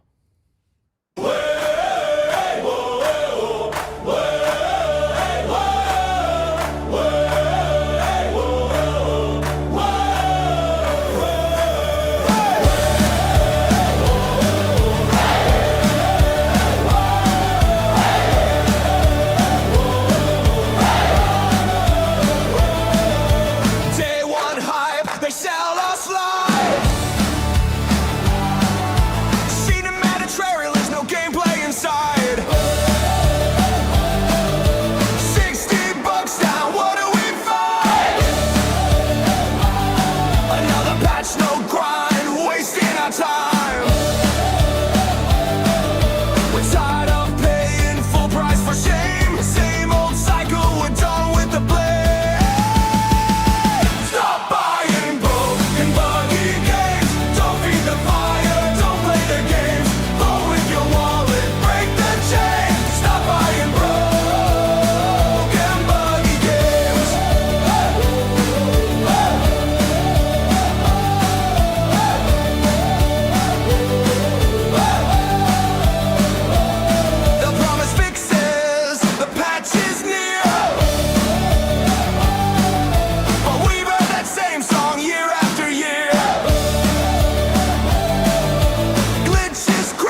It's not on us to pay for their sins. Don't let the cycle keep rolling again.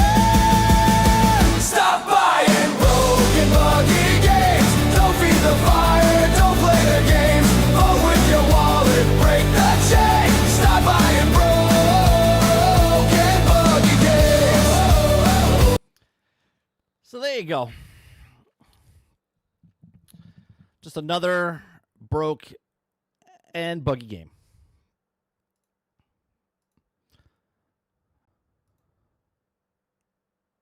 Not going to change because no one stops doing what they're doing. All right. Let's talk about this story here, and then we'll watch a video. Okay.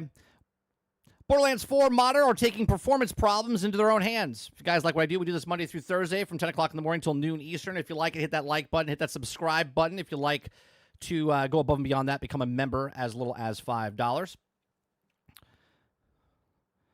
So Borderlands 4 modders are taking performance problems into their own hands. With Borderlands 4 continuing to experience severe performance problems for many players, some of the modders have decided to take matters into their own hands, and it hasn't taken long for Borderlands 4 modders to get to work on their own solution rather than waiting for Gearbox software to do it for them. It says it's a shame that much discourse surrounding Borderlands 4 has been overshadowed by significant performance issues. The general sentiment seems to be that the game's actual content is very good. But even if players are extremely hefty on PCs, are finding a way that they're not getting frames per second that they might be expecting. Gearbox CEO Randy Pitchford has been addressing Borderlands 4 performance, and I think that's been a hindrance. I've been on record saying that. Claiming that the unhappy players should code your own engine and show us how it's done. So I don't know if they're going to show their own engine, but they're actually going to show you how it's done. So in the days since Borderlands 4 release, several mods have been released addressing the performance on PC, most notably the Ultimate Engine Tweaks and Borderlands Optimizer, which have at least almost 50,000 downloads between them at the time of writing this.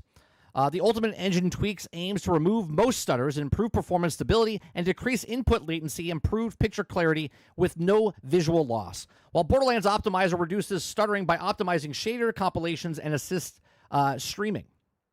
Okay. Given that the prevalence of Borderlands 4 PC performance issues, it's no surprise to see mods like this gain traction until the game is better optimized in the official capacity. However, it's worth noting that even when you're using these kinds of mods, individual mileage may vary. What works for one player may not work for the other, but it doesn't hurt to try the solutions to find the improving things. Yeah, but here's the thing, right? These people, okay, these people are actually fixing the problem, right? They're taking their own time to try to fix the things, to do stuff. Meanwhile, Randy Pitchford is fanning the flames and telling people, hey, just give it a return. Hey, don't play our game, even though they can't return the game because they played over 2 hours, okay? So it says Borderlands 4 is still in the early days, and expecting the technical state of the game to improve the future updates is more than fair.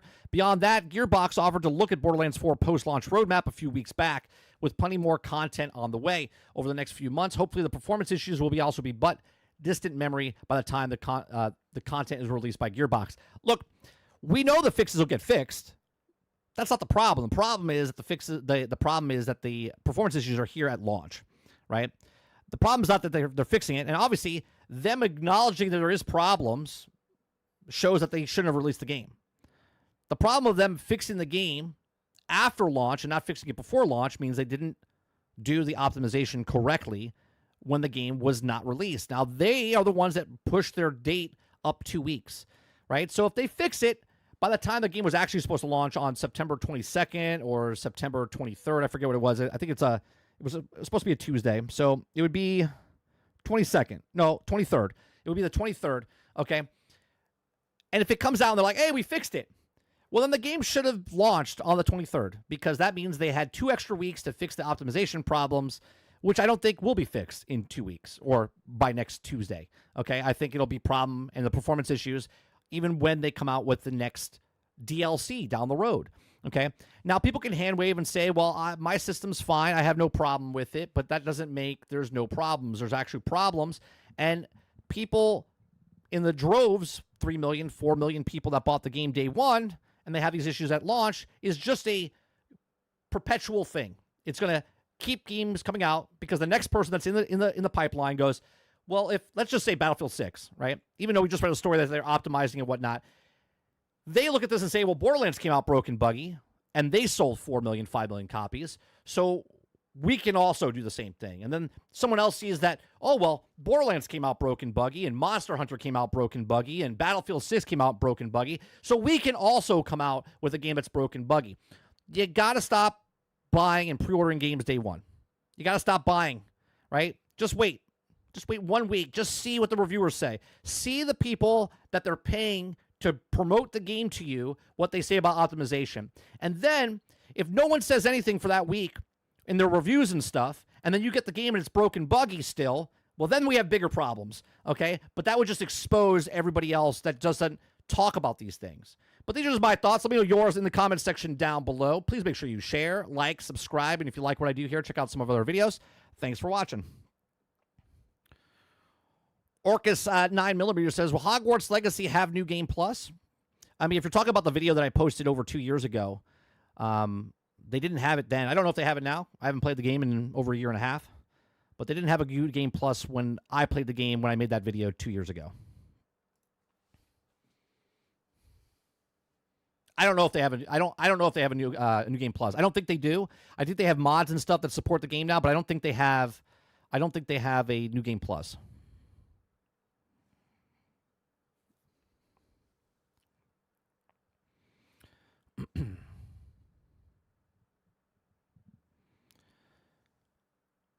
Ron Slusher says, mine's eyes looking more and more sexy. Well, the guy who, I don't have the story here, but the guy who, what's it called? The guy who played the main character says he probably can't get work anymore because it was so bad. That's what he said. Which I feel sorry for. I don't think that one role will affect him. I don't think the actor is the reason the problem with the game. The problem with that game is way more than what the actor is.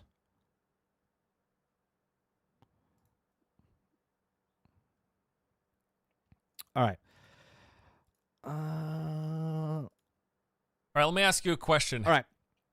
We're going to watch, because some of you guys are interested in this Extraction game that's coming out. I don't know much about it. I like watching Force Gaming. Force Gaming has played 40 hours of Exoborn, which is an Extraction that's coming out. Lots of Extraction games that are coming out. So we're going to watch this. If you guys like it, Force Gaming's video is in the description down below. You can watch it without my commentary of me pausing and whatnot. So go check out Force Gaming's channel. Go click on the link down below. Watch this. You can stop watching me, and you can just watch him if you want, or watch it after the fact. But I will watch the video, give it a like, give it a thumbs up, whatever. Give it a comment. Go subscribe to his channel. Let's check out this video. Have you heard of extraction shooters? Well, I certainly hope so, because I've got another one to show you. You guys heard of a little thing called extraction shooters? It's a new thing that's coming out. Not many people know about these extraction shooter type games. Today. This goes by the name of Exoborn. It is being developed by Shark Mob. This is the same studio who made that Vampire Masquerade Do we have... Oh, it's the volume's not all the way up. All right, let me make it... Battle Royale game. Let me rewind This is the same studio who made that Vampire Masquerade Battle Royale game that I really enjoyed. And while I'm happy to see that they've got something new cooking up, Exoborn is an extraction shooter that takes much of the typical genre formula. Is this a free-to-play, or is this a paid extraction? And adds a few new interesting twists. Now, I've actually played this on and off over the past couple months, participating in a few different early closed playtests, and generally I've enjoyed my time with the game, so I was quite happy when the developer reached out asking to sponsor a video, as they are looking to promote the next upcoming closed playtest, which actually starts this week on September 16th. So if you like... Is this game coming out this year? Like what you see, if you're interested in this game, you can just sign up to try it for yourself. Don't even have to take my word for it. Literally just play the game yourself. But generally speaking, I like extraction games. If you've watched this channel, you should know that. I've covered quite a few of them, and it seems like this could be a new solid entry into the genre from what I've played thus far. So here today, I'm just going to give you a basic overview of the game, going over its various systems, features, and any mechanics that set this one apart. All right, let's jump right into it. I just want to make it clear, I don't really play extraction shooters, but doesn't mean I don't like talking and watching things. So, because I know you guys play extraction shooters, so you know, we're watching this because obviously it educates me on what this is, what other games are coming out, what extractions are doing differently than other extractions. So, I love stuff like this. to it. So kicking things off, you have, of course, an intro tutorial. As usual, this introduces you to the basics of the game's movement, combat, as well as a few mechanics. There is also a character creator as well, not super in-depth or anything. You don't really need a super in-depth character creator for an extraction game, but it does give you some options to tailor your appearance however you like. Then after a short romp through the game's menus and UI, you are right off straight into the extraction loop, which looks like this. You start off by selecting your loadout, choosing which of the weapons, equipment, and consumables. Obviously, I think Force Game will go over why this is different than other extractions. But if I'm an extraction guy, right? Let's say I'm playing Tarkov. Let's say I'm playing Call of Duty's one, whatever, right? Maybe I'm playing Arc Raiders. If I'm playing those games right now, I've got 100 hours, 200 hours, 500 hours, whatever it is in these games. What's going to take me away? What does this game do different, right, that those games don't? That's going to bring me away from those games that I've have time invested and maybe even microtransactions invested, right? That's the problem. Now, I understand that the whole model itself, extractions, maybe the extraction shooter is not trying to get the majority. They're just trying to get bits and pieces. But right now, the extraction is, I don't want to say it's a niche community because it's not a niche community. It's quite a big community, right? But at the same time, each one has its own little pockets, right? Each one has its pockets. Arc Raiders has the ability to maybe kind of go larger than that, where other ones kind of going to come out. People will try them, and then it'll fall off dramatically. You want to bring with you. Then you pick your map. Now, there were 3 available options in the last playtest that I played, although they do funnel you into the beginner map to start, which comes with fewer NPC and environmental threats. After that, you load in, getting dropped at a random location somewhere around the outer edges, and then from there you go around doing the loot part of the extraction loot game, collecting resources and loot from various points of interest. You're going to have quest objectives that you collect from NPCs or just the menu, essentially. These are going to ask you to go out and collect certain objects or kill certain targets. You do that, you get some rewards. Points of interest all over the place. These come with different threat levels, which correspond to the enemy AI factions of robots and humans. The more dangerous an area, the more valuable it is. And then, of course, it's PvP. There are other players in the lobby with you. If you come across them, you are going to fight them. Full loot drops beyond whatever happens to you keep in your safe pocket, and that's the core of the game. Random events help mix things up a bit as well, including environmental threats that you have to worry about. And then once you have filled up your bags with loot or have decided it's too risky to stay in the lobby any longer, you head to one of several extraction points, call the ship. Once it arrives, you board it and take off to safety. And if you die at any point, you are going to drop everything but what is in your safe pockets, which is a relatively small amount of space. And that's the basic gist of it. Now let's dive into some of the specifics, beginning with classes. So the game has a class-like system via these exo rigs. Prior to jumping into your very first match, you're going to pick which of the 3 available ones you want to use, and each of these cater to like a distinct playstyle. So Viper is stealth, fast, and agile. It's got blade dash, where you dash forward striking an enemy with melee. Cloak makes you invisible for a short duration. Any attacks you do will cancel that. And visually, the game looks good. Visually, it looks polished. Then Air Step lets you jump an additional time midair, so basically it's a double jump. Kestrel is the high mobility frame. You've got Wind Blast, which releases a blast of compressed air, damaging and concussing enemies in a cone in front of you. Hover lets you, hover in the middle of the air. And then you've got Charge Jump, where after a short duration, you're going to be launched high up into the sky, like ridiculously high. It's something like 50 meters, from which you can use the game's gliding. So the mechs themselves, or the exosuits themselves, are the game changers, which is sort of like the abilities that happen when you play like Fortnite. Even though Fortnite's a battle royale, in Fortnite they put different abilities. They can pick up the little cloud guys and they can throw you up in the air, or they give you frost, or they have different weapons and stuff to kind of mix up the boringness of battle royale over time. System. And then finally there is Kodiak, who is the tanky bruiser. It's got Ground Slam, where you smash the ground doing heavy area damage to any nearby enemies. Fortress grants temporary armor, which is like an overshield. And then Kinetic Leap lets you, after sprinting for a short duration and reaching full charge, Yeah, the running animation is kind of weird, Jason.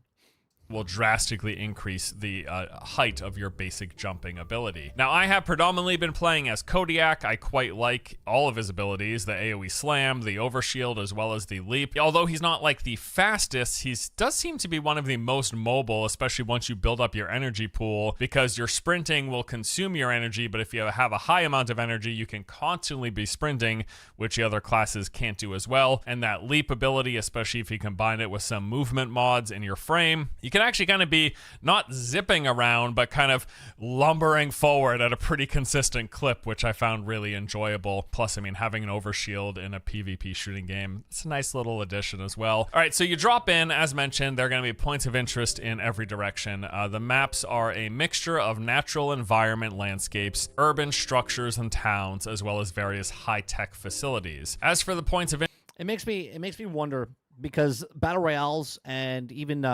non-battle royales have inserted a lot more where it's PvP, VE, and yet before, when battle royale first came out in Fortnite in 2016, 2017, when it like blew up, 2017, late in 2017, they started putting bots in the game, and people defended against it and said, no, there was no bots in the game. And then obviously now in battle royale games, we know that there's bots in the game because the player base is just not there. They're separated between too many game modes.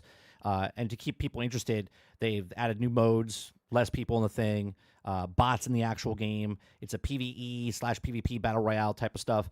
They've done more stuff.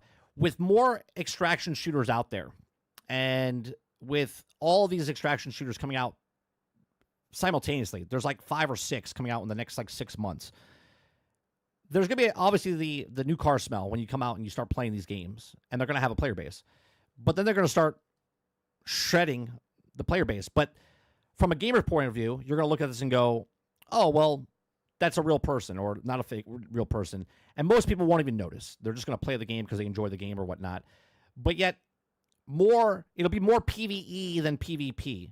You'll come across very little PvP action in the things because their monetization practices for a lot of games are to buy skins or different abilities and different stuff like that, right? I'm not saying this game is doing it. I don't know what this game is doing. I'm just saying extractions need to keep you interested in the actual thing itself. And if less people are in the lobbies and there's less people going in the game, then you're really just playing a PvE game at some point 6 months down the road.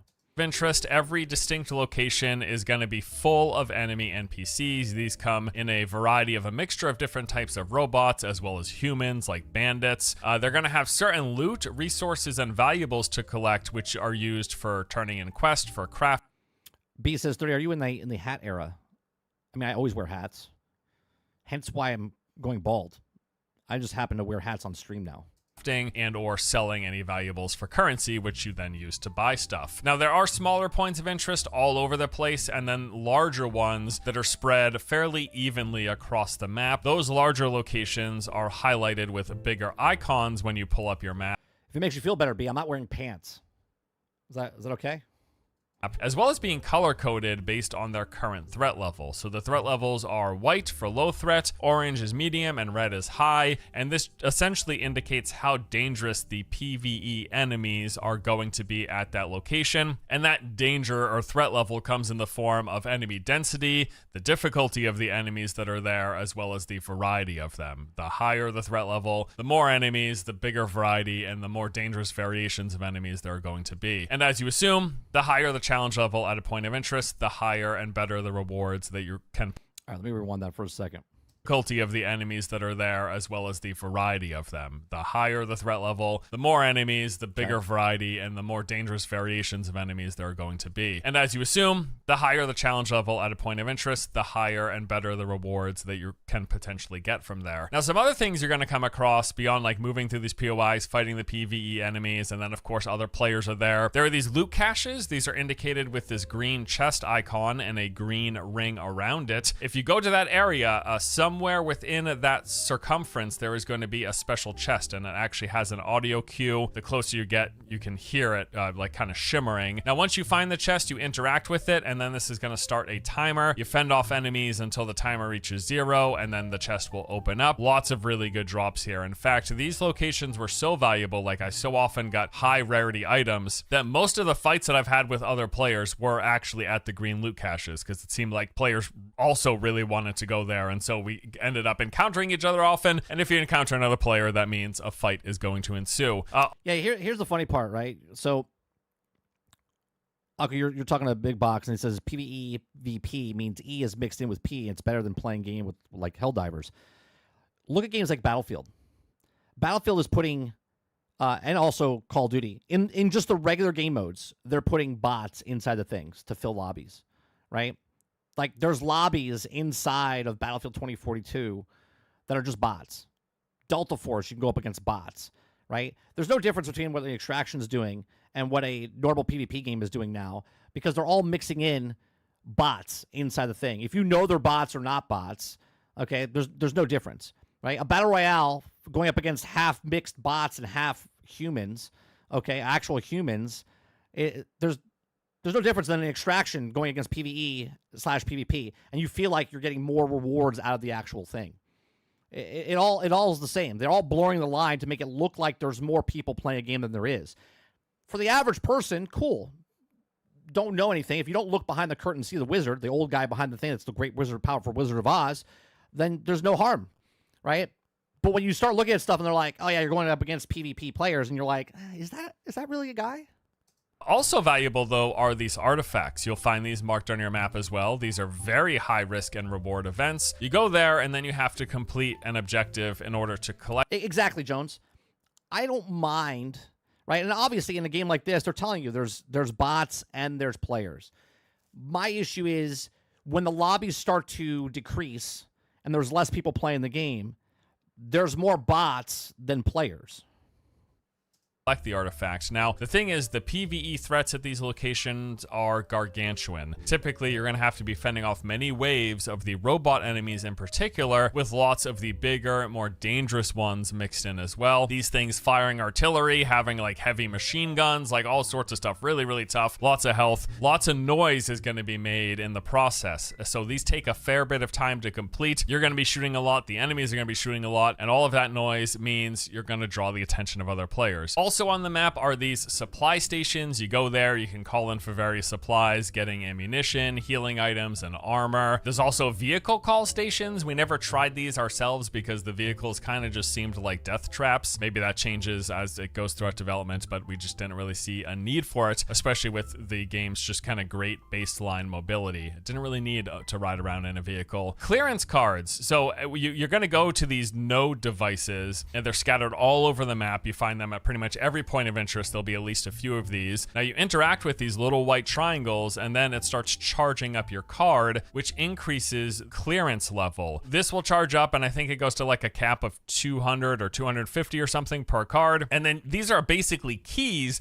that you use to open up high value loot chest, as well as certain locked off points of interest, such as there are various underground bunkers spread throughout the map. The ones that I found required a clearance level of 200. If you fill up your card, you go there with over 200 or over clearance, opens up the underground bunker, and as you would assume, lots of good loot to be found here as well. And then it wouldn't be an extraction game without the extraction points. There are several extraction locations spread across every map. At any given time, there's always at least a few of these available, so you're never like stuck unable to extract. It's just a matter of getting to the point. For the most part, extraction involves going to said location, calling in for extraction, then waiting a few seconds for the ship to arrive. Once it arrives, the doors open, you hop in, and then after a few... I would say Big Box says most games are not strictly PvE or strictly PvP. Most people generally like playing both to a variety of degrees.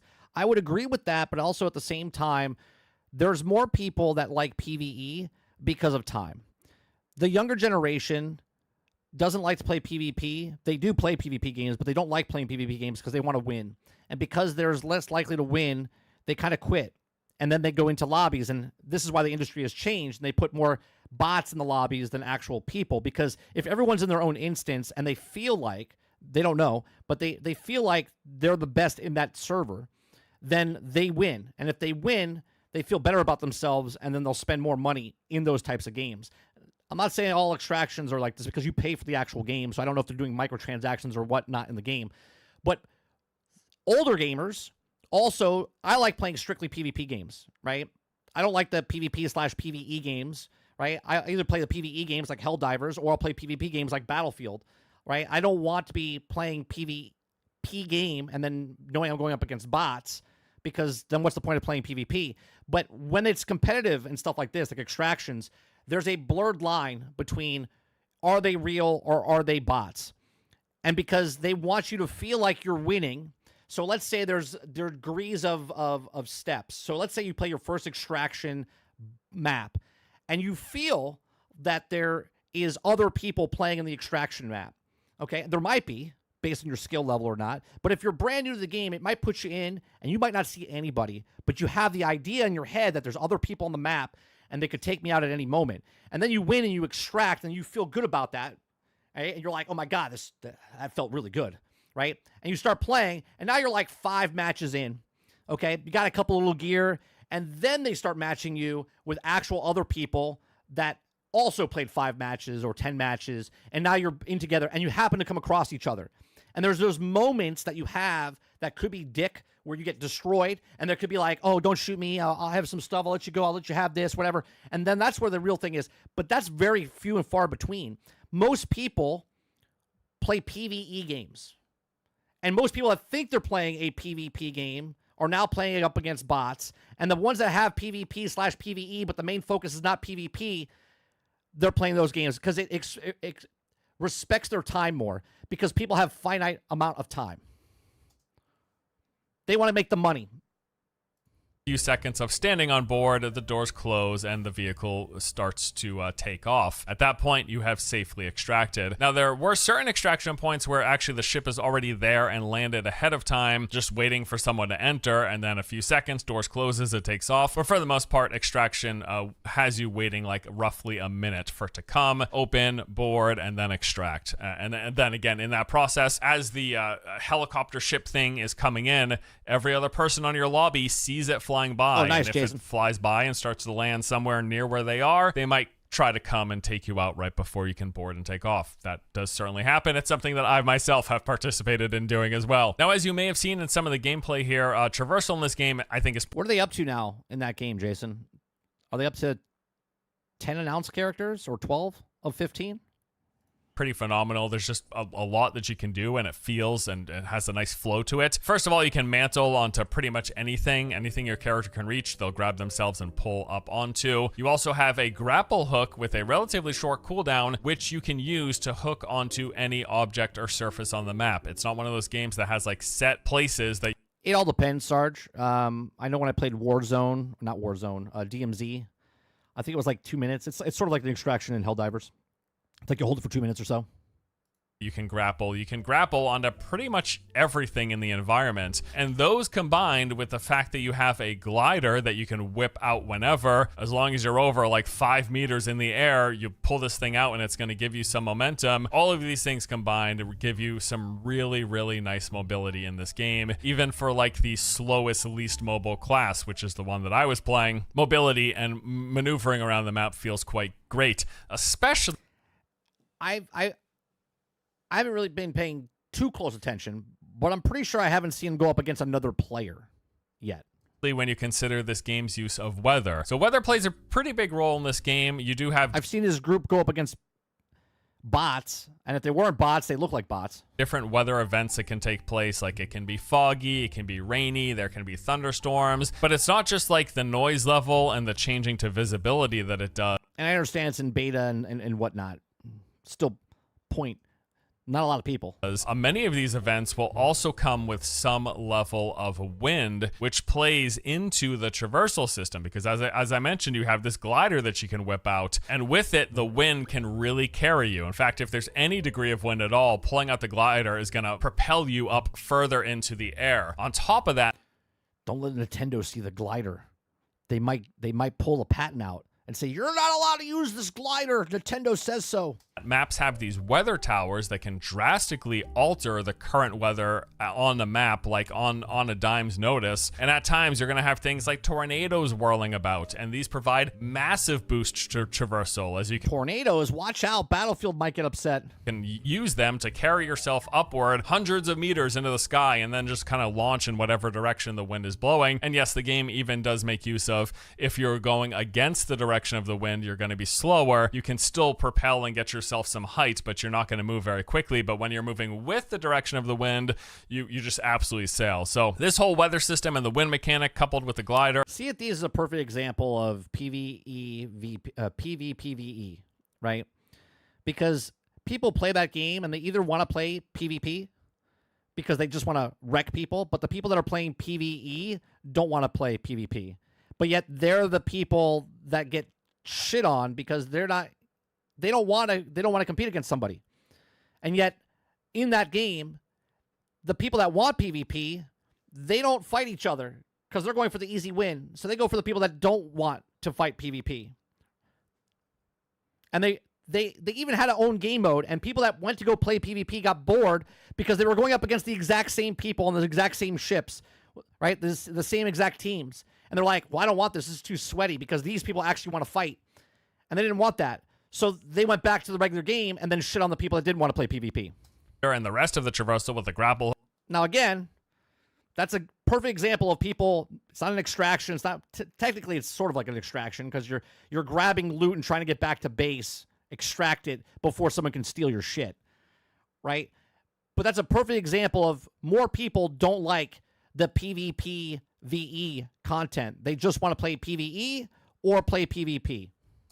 Hook and the ability to mantle, and then your class's abilities just make mobility in this game really, really good. So there were 3 maps the last time that I played. Maynard is the starting map. Most of the gameplay you will have seen here in this video does take place on this particular map. It was the largest of the 3 locations, lots of big open spaces, lots of different points of interest, lots of natural environment. And then from there, the remaining maps got kind of progressively smaller and more intense with really ramped up weather events, larger groups of PvE enemies, and more frequent elites and bosses. Also, quite a bit more frequent PvP encounters. Agnieville was a smaller map with a big town in the middle, lots of quick action here, and then a bunch of those ready-to-go extraction points that didn't require calling them in. And then Sinkhole, which was bracketed as a nightmare map. It's basically like a portion of the Maynard map, but absolutely obliterated by some cataclysmic event. The weather tower in the middle is hyperactive, constantly spinning up these super volatile storms. I hope he talks about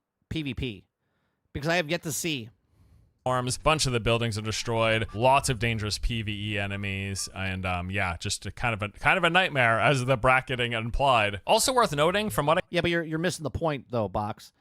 A lot of people think that they're playing against other people, but they're really not. It's the I mean, that's what it's not an extraction have come up with something amazing. MMOs have done this for the entire time in 20, 30 years, right? MMOs are PvP/PvE, have always been. There's sections of PvP, there's sections of PvE. Most people don't go into the PvP sections, or they go in with a group of people because they don't want to get ganked, right? More people like PvE than they do PvP. And the people have a choice to choose. They'll choose PvE over PvP. They don't want to partake in PvP because it's usually one-sided. I can tell here, the lobbies in this game on the maps are persistent, so they're just like constantly ever going, with players dropping in, extracting, dropping in, extracting. When you drop in, you have a timer, which is referred to as a rebirth trace. If that timer reaches 0, you die, so you just want to extract before it reaches 0. The base modes that we played, that timer was set to 30 minutes. Now in most games, I'll say we will have dropped in, gone around looting, done some fights, be it PvE and or PvP, and then end up extraction on average like within 10 to 15 minutes of dropping in. We never were really there for the full 30 minutes, so I don't think I've ever had the timer reach 0 and have me die, because usually our inventory is full and we're extracting way prior to that point. But yeah, they do like these persistent maps where players are just coming and going constantly, instead of maps that start with a set number of players right away all at the start and then eventually like a timer reaches 0 or something. No, they're persistent maps, which was kind of cool. Now when it comes to the PvP, which of course is a plays a big role in these extraction games, I've really enjoyed the PvP. Okay, so now Thank God. I knew he would talk about it. Right? You could tell that the person he's shooting at now is an actual person. Combat in this game, I'd say the time to kill seems to be in a pretty solid place, at least for my skill level. Not too fast, so it's not like you're dying instantly the second you start getting shot, but also not overly tanky where the fights were taking like 5+ minutes to kill each other. There is some room, it seems, to being able to react after you've been shot and counter whoever first engaged with you, but again, you're not dying instantly. So yeah, I thought the time to kill was in a good spot. Not sure exactly what to expect of class balance and how everything will pan out. The mix once again is you have one tanky frame, one frame that can go invisible, and then lastly one that can basically run and or jump away pretty easily. Honestly, I had a lot of success playing the tanky frame Kodiak, but we'll have to see until it has a wider player base what people think of the balance between the three. Now, beyond shooting, I'll say maintaining energy levels is very important in PvP because the abilities for each of the classes, they will consume energy and you only have a set pool. Now, there's different equipment that you can equip which will change the amount of energy you have in storage as well as its recharge rate and conditional extra recharge that you get from different activities. But once your energy level reaches 0, you basically can only shoot, and that does put you at a bit of a disadvantage considering how strong those frames abilities are. So you got to pay attention to your energy while you're fighting players. Also quite important are your shields. This is essentially your extra health bar. Now the normal health, which is the white bar, that just regenerates automatically over time. When you're out of combat, it'll refill up. But the shields, those do not regenerate and they need to be replenished manually. And this is a process of like inserting plates into your armor, which takes some time, and they are consumables that you carry around. So basically the shield are this game's version of like first aid kits or bandages to heal up, but you heal the shield and not your health. That's how it works in this game. But yeah, keeping your shields up, pretty important. And then also, as I mentioned earlier, this is a full loot drop game, so beyond what is safe pocketed, a fairly small inventory space there. When you kill someone, you can take any of their weapons, the armor, the consumables, everything that they had on them. Now, as I said, I've played this game a bit over the past few months. I had participated in, I think, 3 or 4 separate of the playtests that they've held, and basically in that time, like most of my matches have been like this. I'll drop in, I'll head to the objective of whatever quest I happen to be on at the moment. You get quest chains from NPCs in the main menu. There's also like daily and weekly quests that you can participate in, and then after I do whatever the quest objective is, I'll usually head either to one of the green caches there, because I mentioned those were very valuable, or I'll go to one of the high threat level points of interest and or maybe to one of the artifact locations. And if at any point in that timeline I hear gunfire even remotely nearby, I head to it because it's always another player. You're never gonna just like randomly hear a consistent gunfire from like a PvE groups, because normally they're just chilling out in their points of interest. It's when another player shows up that the gunfire is gonna happen. Either it's a gunfire from the NPCs or from the player itself. So while I'm either doing the quest or headed to one of those high value loot areas, if I hear gunfire and it sounds even remotely close, I beeline it to them and then I fight. The PvP engagement happens. If I win and survive, my inventory is usually full after killing just a few players, and then I'll head to extraction. If I die, well, then I go again. It is an extraction game after all. When you do die, you'll have to re-equip yourself, and your loadout options look like this. There are 2 separate weapon slots. Then you've got a slot for grenade, for armor, for your catalyst, which it determines your max energy as well as your energy regen rate. There's also a slot for tactical item. There are different backpacks, which decide how much inventory space you have when you're in a match. And then finally, your secure cache, which is just their name for a safe pocket. Now, beyond the fact that there are different weapons, you know, you got different pistols, rifles, shotguns, SMGs, all of that. There's also quite a large variety of every other loadout slot as well. There are all sorts of different grenades. There are different tiers and types of armor, different catalysts, different tactical items, different backpack sizes, and even different safe pocket sizes. So as you play, you will either be finding and or getting the resources to craft and or purchasing any and all of the different types of variants of these things that you will take with you. So this is a free-to-play. Where is it making its money from if it's the free-to-play one? Into every single match. And then also in your inventory, when you drop in, you do want to be having enough ammunition for the weapons that you're bringing in, as well as plates to repair your armor. And then usually it's good to have a revive kit or 2, which is used for self-resurrecting. And then beyond all of this thing, the game also has a system of mods for your equipped exo rigs. As you play, you will level up the rig that you're using. The higher the level, the more mods you get. There are several different slots, and they're gonna affect all sorts of things: your sprint speed, speed, your tankiness, different types of damage, your jump height, your grapple distance and or speed and or cooldown rates, just different modifications as they imply the name mods for your exo rig to kind of tweak it a little bit more towards whatever preferred playstyle you have. Does that? I don't know if he says this. He might say it in the video. The loot that you grab, right, during the match, you drop it. If you bring in whatever you bring in, is that including the mods that you unlock for your exosuit that give you higher speed and jump height? Like if I die, does someone else can pick off my jump height and sprint speed? Or is that locked into the actual armor and you can't take that? It's just the stuff in your backpack. As for my thoughts, what I like and what I think could use some improvement going forward, the pros, just generally, I think this is a good feeling, playing, and running game. Like, I enjoy playing this game. The gunplay, I think, feels exceptionally good. Really, really impressed with the look, sound, animations, all of it. It just feels good shooting things. Also, movement is a big plus between the grapple hook, the glider, accounting for the wind. Yeah, it almost looks like... Is this on Unreal Engine? Is it Unreal Engine?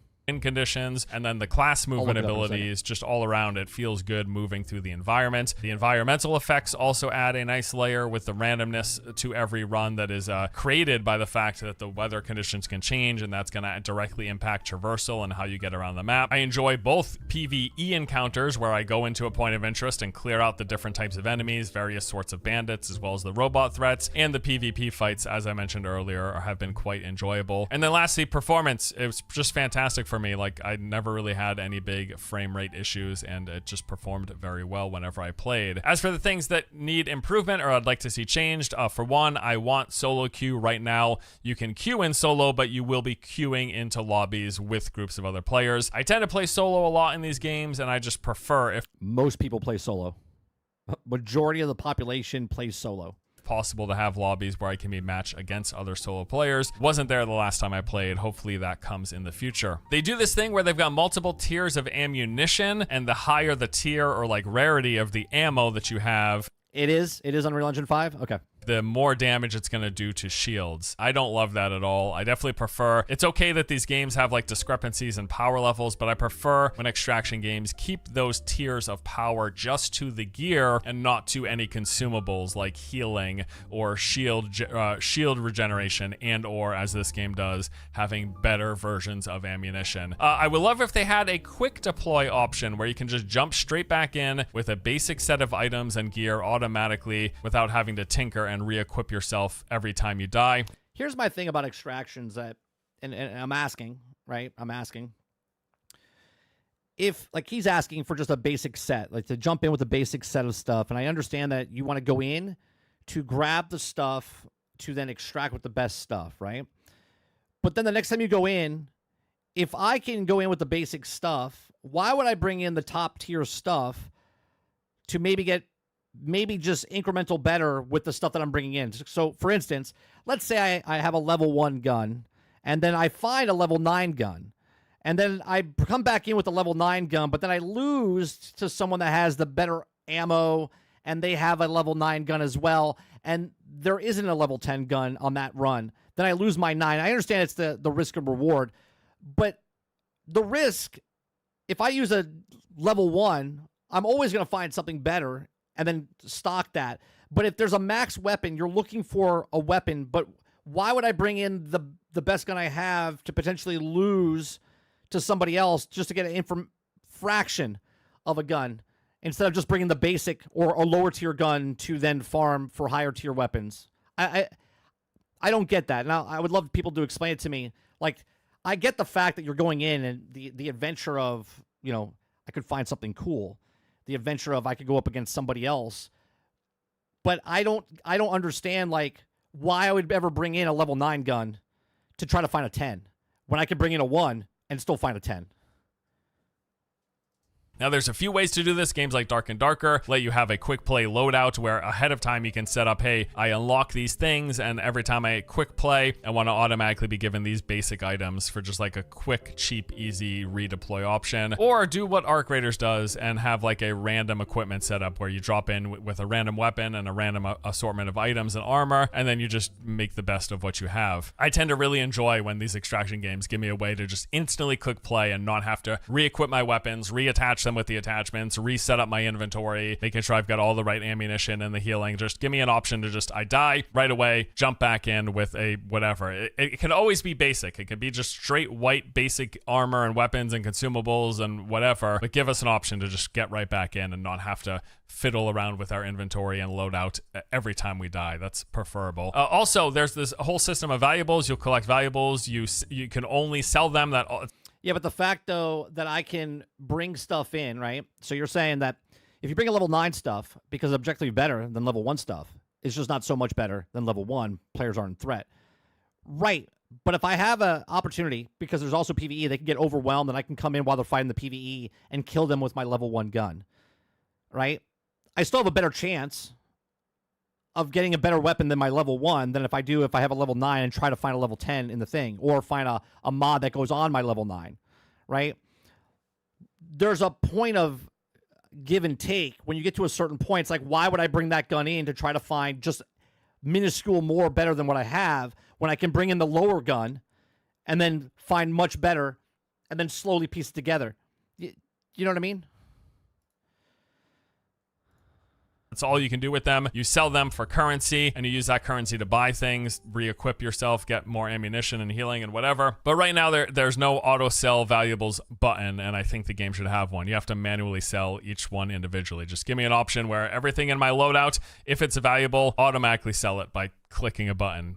Make me confirm if I need to for whatever reason. And then lastly, I'll just say, extraction is a rather tough genre to break into. Like any competitive multiplayer game, it's going to require a player base to be successful. So I'm wishing them the best, because I definitely have enjoyed playing this game in the several tests that I've participated in thus far. I do also plan to jump in more this coming week when the new test starts. Now, as mentioned, if you guys are interested, there's a link available below. You can sign up and try it out for yourself. Once again, this next round of testing will be beginning on Tuesday, September 16th, and it is running for a full 3 weeks, lasting until October the 7th. Hope you enjoyed my overview of what Exoborn is. Hope you enjoy it. Hope you check it out. Maybe I'll see some of you guys in game over the course of that. Give Force Gaming a check out his channel. Give a like to his video. I like watching him. I like what he gives the info and stuff like that. I looked at what I saw at Exoborn. I don't see this game beating any other extraction games that we've already seen. It just looks okay. Now, I could be wrong, and it could be gangbusters, but I seriously doubt it, right? So, I looked up all these other extraction shooters, okay? And the extractions that we have here, it says 2024, 2025, okay? But we have Arc Raiders, which it says free-to-play, which... Is Arc Raiders free to play? I don't think it is. I think it's a $40 one, isn't it? Correct me if I'm wrong. Exoborn is free to play. Then you have Marathon, which I don't think is going to do very good. All right. Then you have Sand. Then you have Echoes of Ada. You have Project's Black Budget. You got Area Blackout, Infinity. You got Grey War, Warfare. You got Forever Winter. You got Level 0 Extraction, Road to Voska, Escape from Tarkov, Hunt Showdown, Vigor, right? There's a lot of games that are coming out. And I think a lot of games is fine. Okay. Yeah, Arc Raiders is 40. Okay, thank you. Right? So, to me, I tried Vigor. Not very good. Right? There's a lot of games here, and obviously, you're allowed to make all the games you want. Arc is 40. I think that's what they said. I could have sworn, because we had this conversation months ago. I thought Arc Raiders said they were 40. But I could be wrong, right? So they have all these games that people, and the options are great. Options are great. But I don't think they're going to have the level of attraction to these things. A lot of these games will fail, right? A lot of these games will fail. Vigor's been around for years. It was in early access. I want to say I played it like 3 years ago on the Xbox preview program. There's another one that I'm thinking of that I tried as well, right? Not all battle royales make it. Not all... Right, there's a crap ton of battle royales that came out and just vanished, and I think a lot of these extraction shooters. The problem here is I think there's a lot less of a pool to pull from with the extraction. Right, there's a lot less. Okay, where if you're playing Tarkov, if you're playing Hunt Showdown, if you're playing Arc Raiders when it comes out, there's only going to be 3 to 5 extractions that people are going to, really 2 that are going to take the majority of the people. Okay? Everything else is just going to kind of die off. Now, that's not to say don't try to make an extraction shooter. I just think there's a lot of games. I mean, we got 1, 2, 3, 4, 5, 6, right? You got early access here, 7, 8, 9, 10, 11. And then you have a well-established 12, 13, 14. You got 14 games here. And we already know that these are well-established. Vigor, Hunt Showdown, and Escape from Tarkov. And Vigor I didn't really like. Okay? I played Escape from Tarkov when it first came out, 2016, 2017 when it came out. Right? So it's been around for 8, 9 years. Right? Isn't that when it came out? I'm pretty sure Escape from Tarkov came out. Unless it was early access. Yeah. Or 1.0, November 2025. But it's been around. It's been around for, has it been 7, 8 years? I think it's 7, 8 years Tarkov's been around. So, good luck to him. Good luck to the all the extractions coming out, but I don't know, man. That's a lot. It's still in early access. It hasn't released. Yeah, it's been like 7 years though.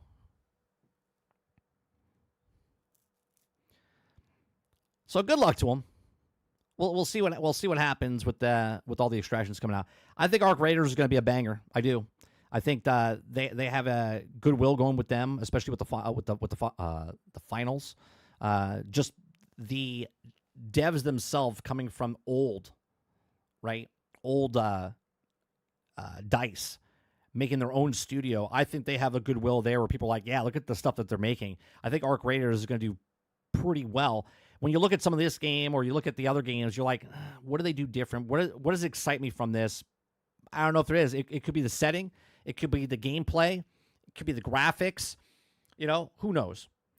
But these are just my thoughts. Let me know yours in the comments section down below. If you like what I do here, hit that like button, hit that subscribe button. If you'd like to go above and beyond that, become a member as little as $5. Check out the new Comics Invasion trailer. All right, give me a second. Let's see if I can do that right before. Is it short? Is it short? Is it on, did you guys post it in the general?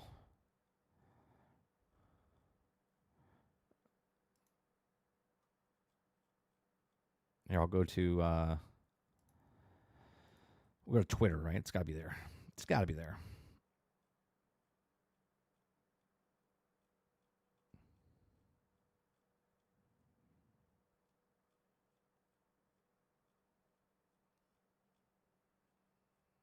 I see a lot of news. I don't see the trailer for Cosmic Invasion.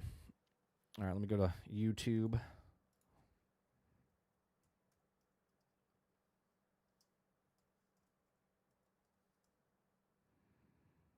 One hour ago. All right, here we go.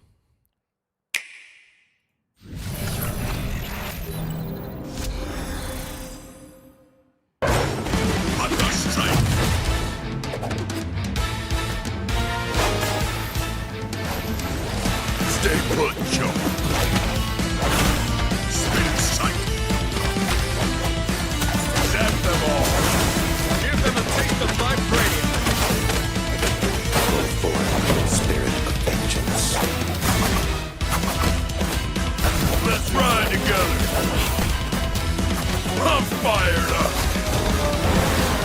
Go crazy, buzzball. Vibranium blade. Hunter slash. Flaring skull. Hunter strike. Enough. Cosmic sight. Wakanda forever. So now they have 1, 2, 3, 4, 5, 6, 7, 8, 9, 10, 11, 12. So they're missing 3. They're missing 3 people that we don't know about yet. 3 guys.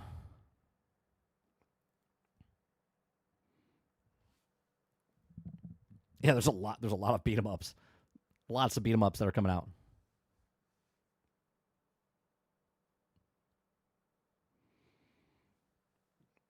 Yeah, it's Cosmic Ghost Rider. All right. Ghost Rider looks like shit. I mean, it is what it is, right? He's got a helmet on because he has to breathe in space. Who knows? Spider-Man's okay. She-Hulk and Wolverine are fine. Oh, wait. I forgot Rocket's a character himself, right? So that's 13. They have 13. So they have two more, not three more to show us. Rocket's a character, too. I forgot that Rocket's there.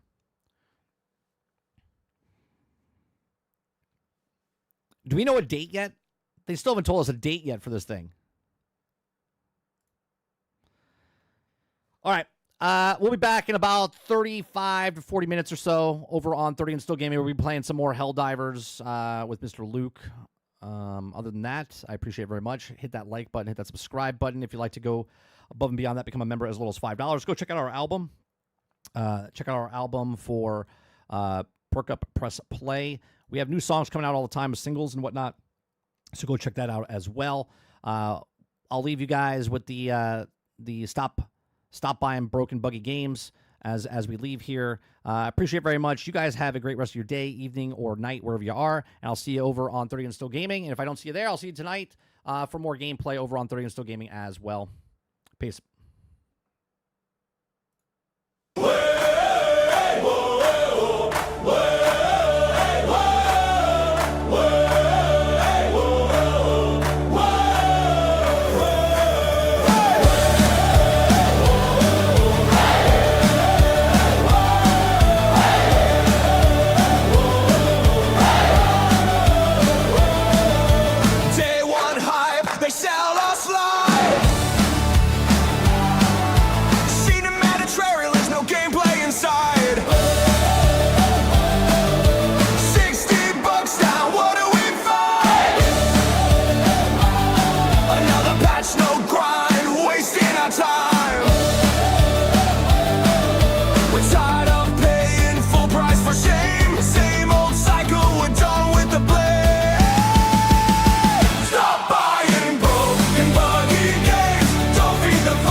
It's not on us to pay for their sins. Don't let the cycle keep rolling again. Stop buying broken buggy games. Don't feed the fire, don't play the games. Vote with your wallet, break the chain. Stop buying broken buggy games.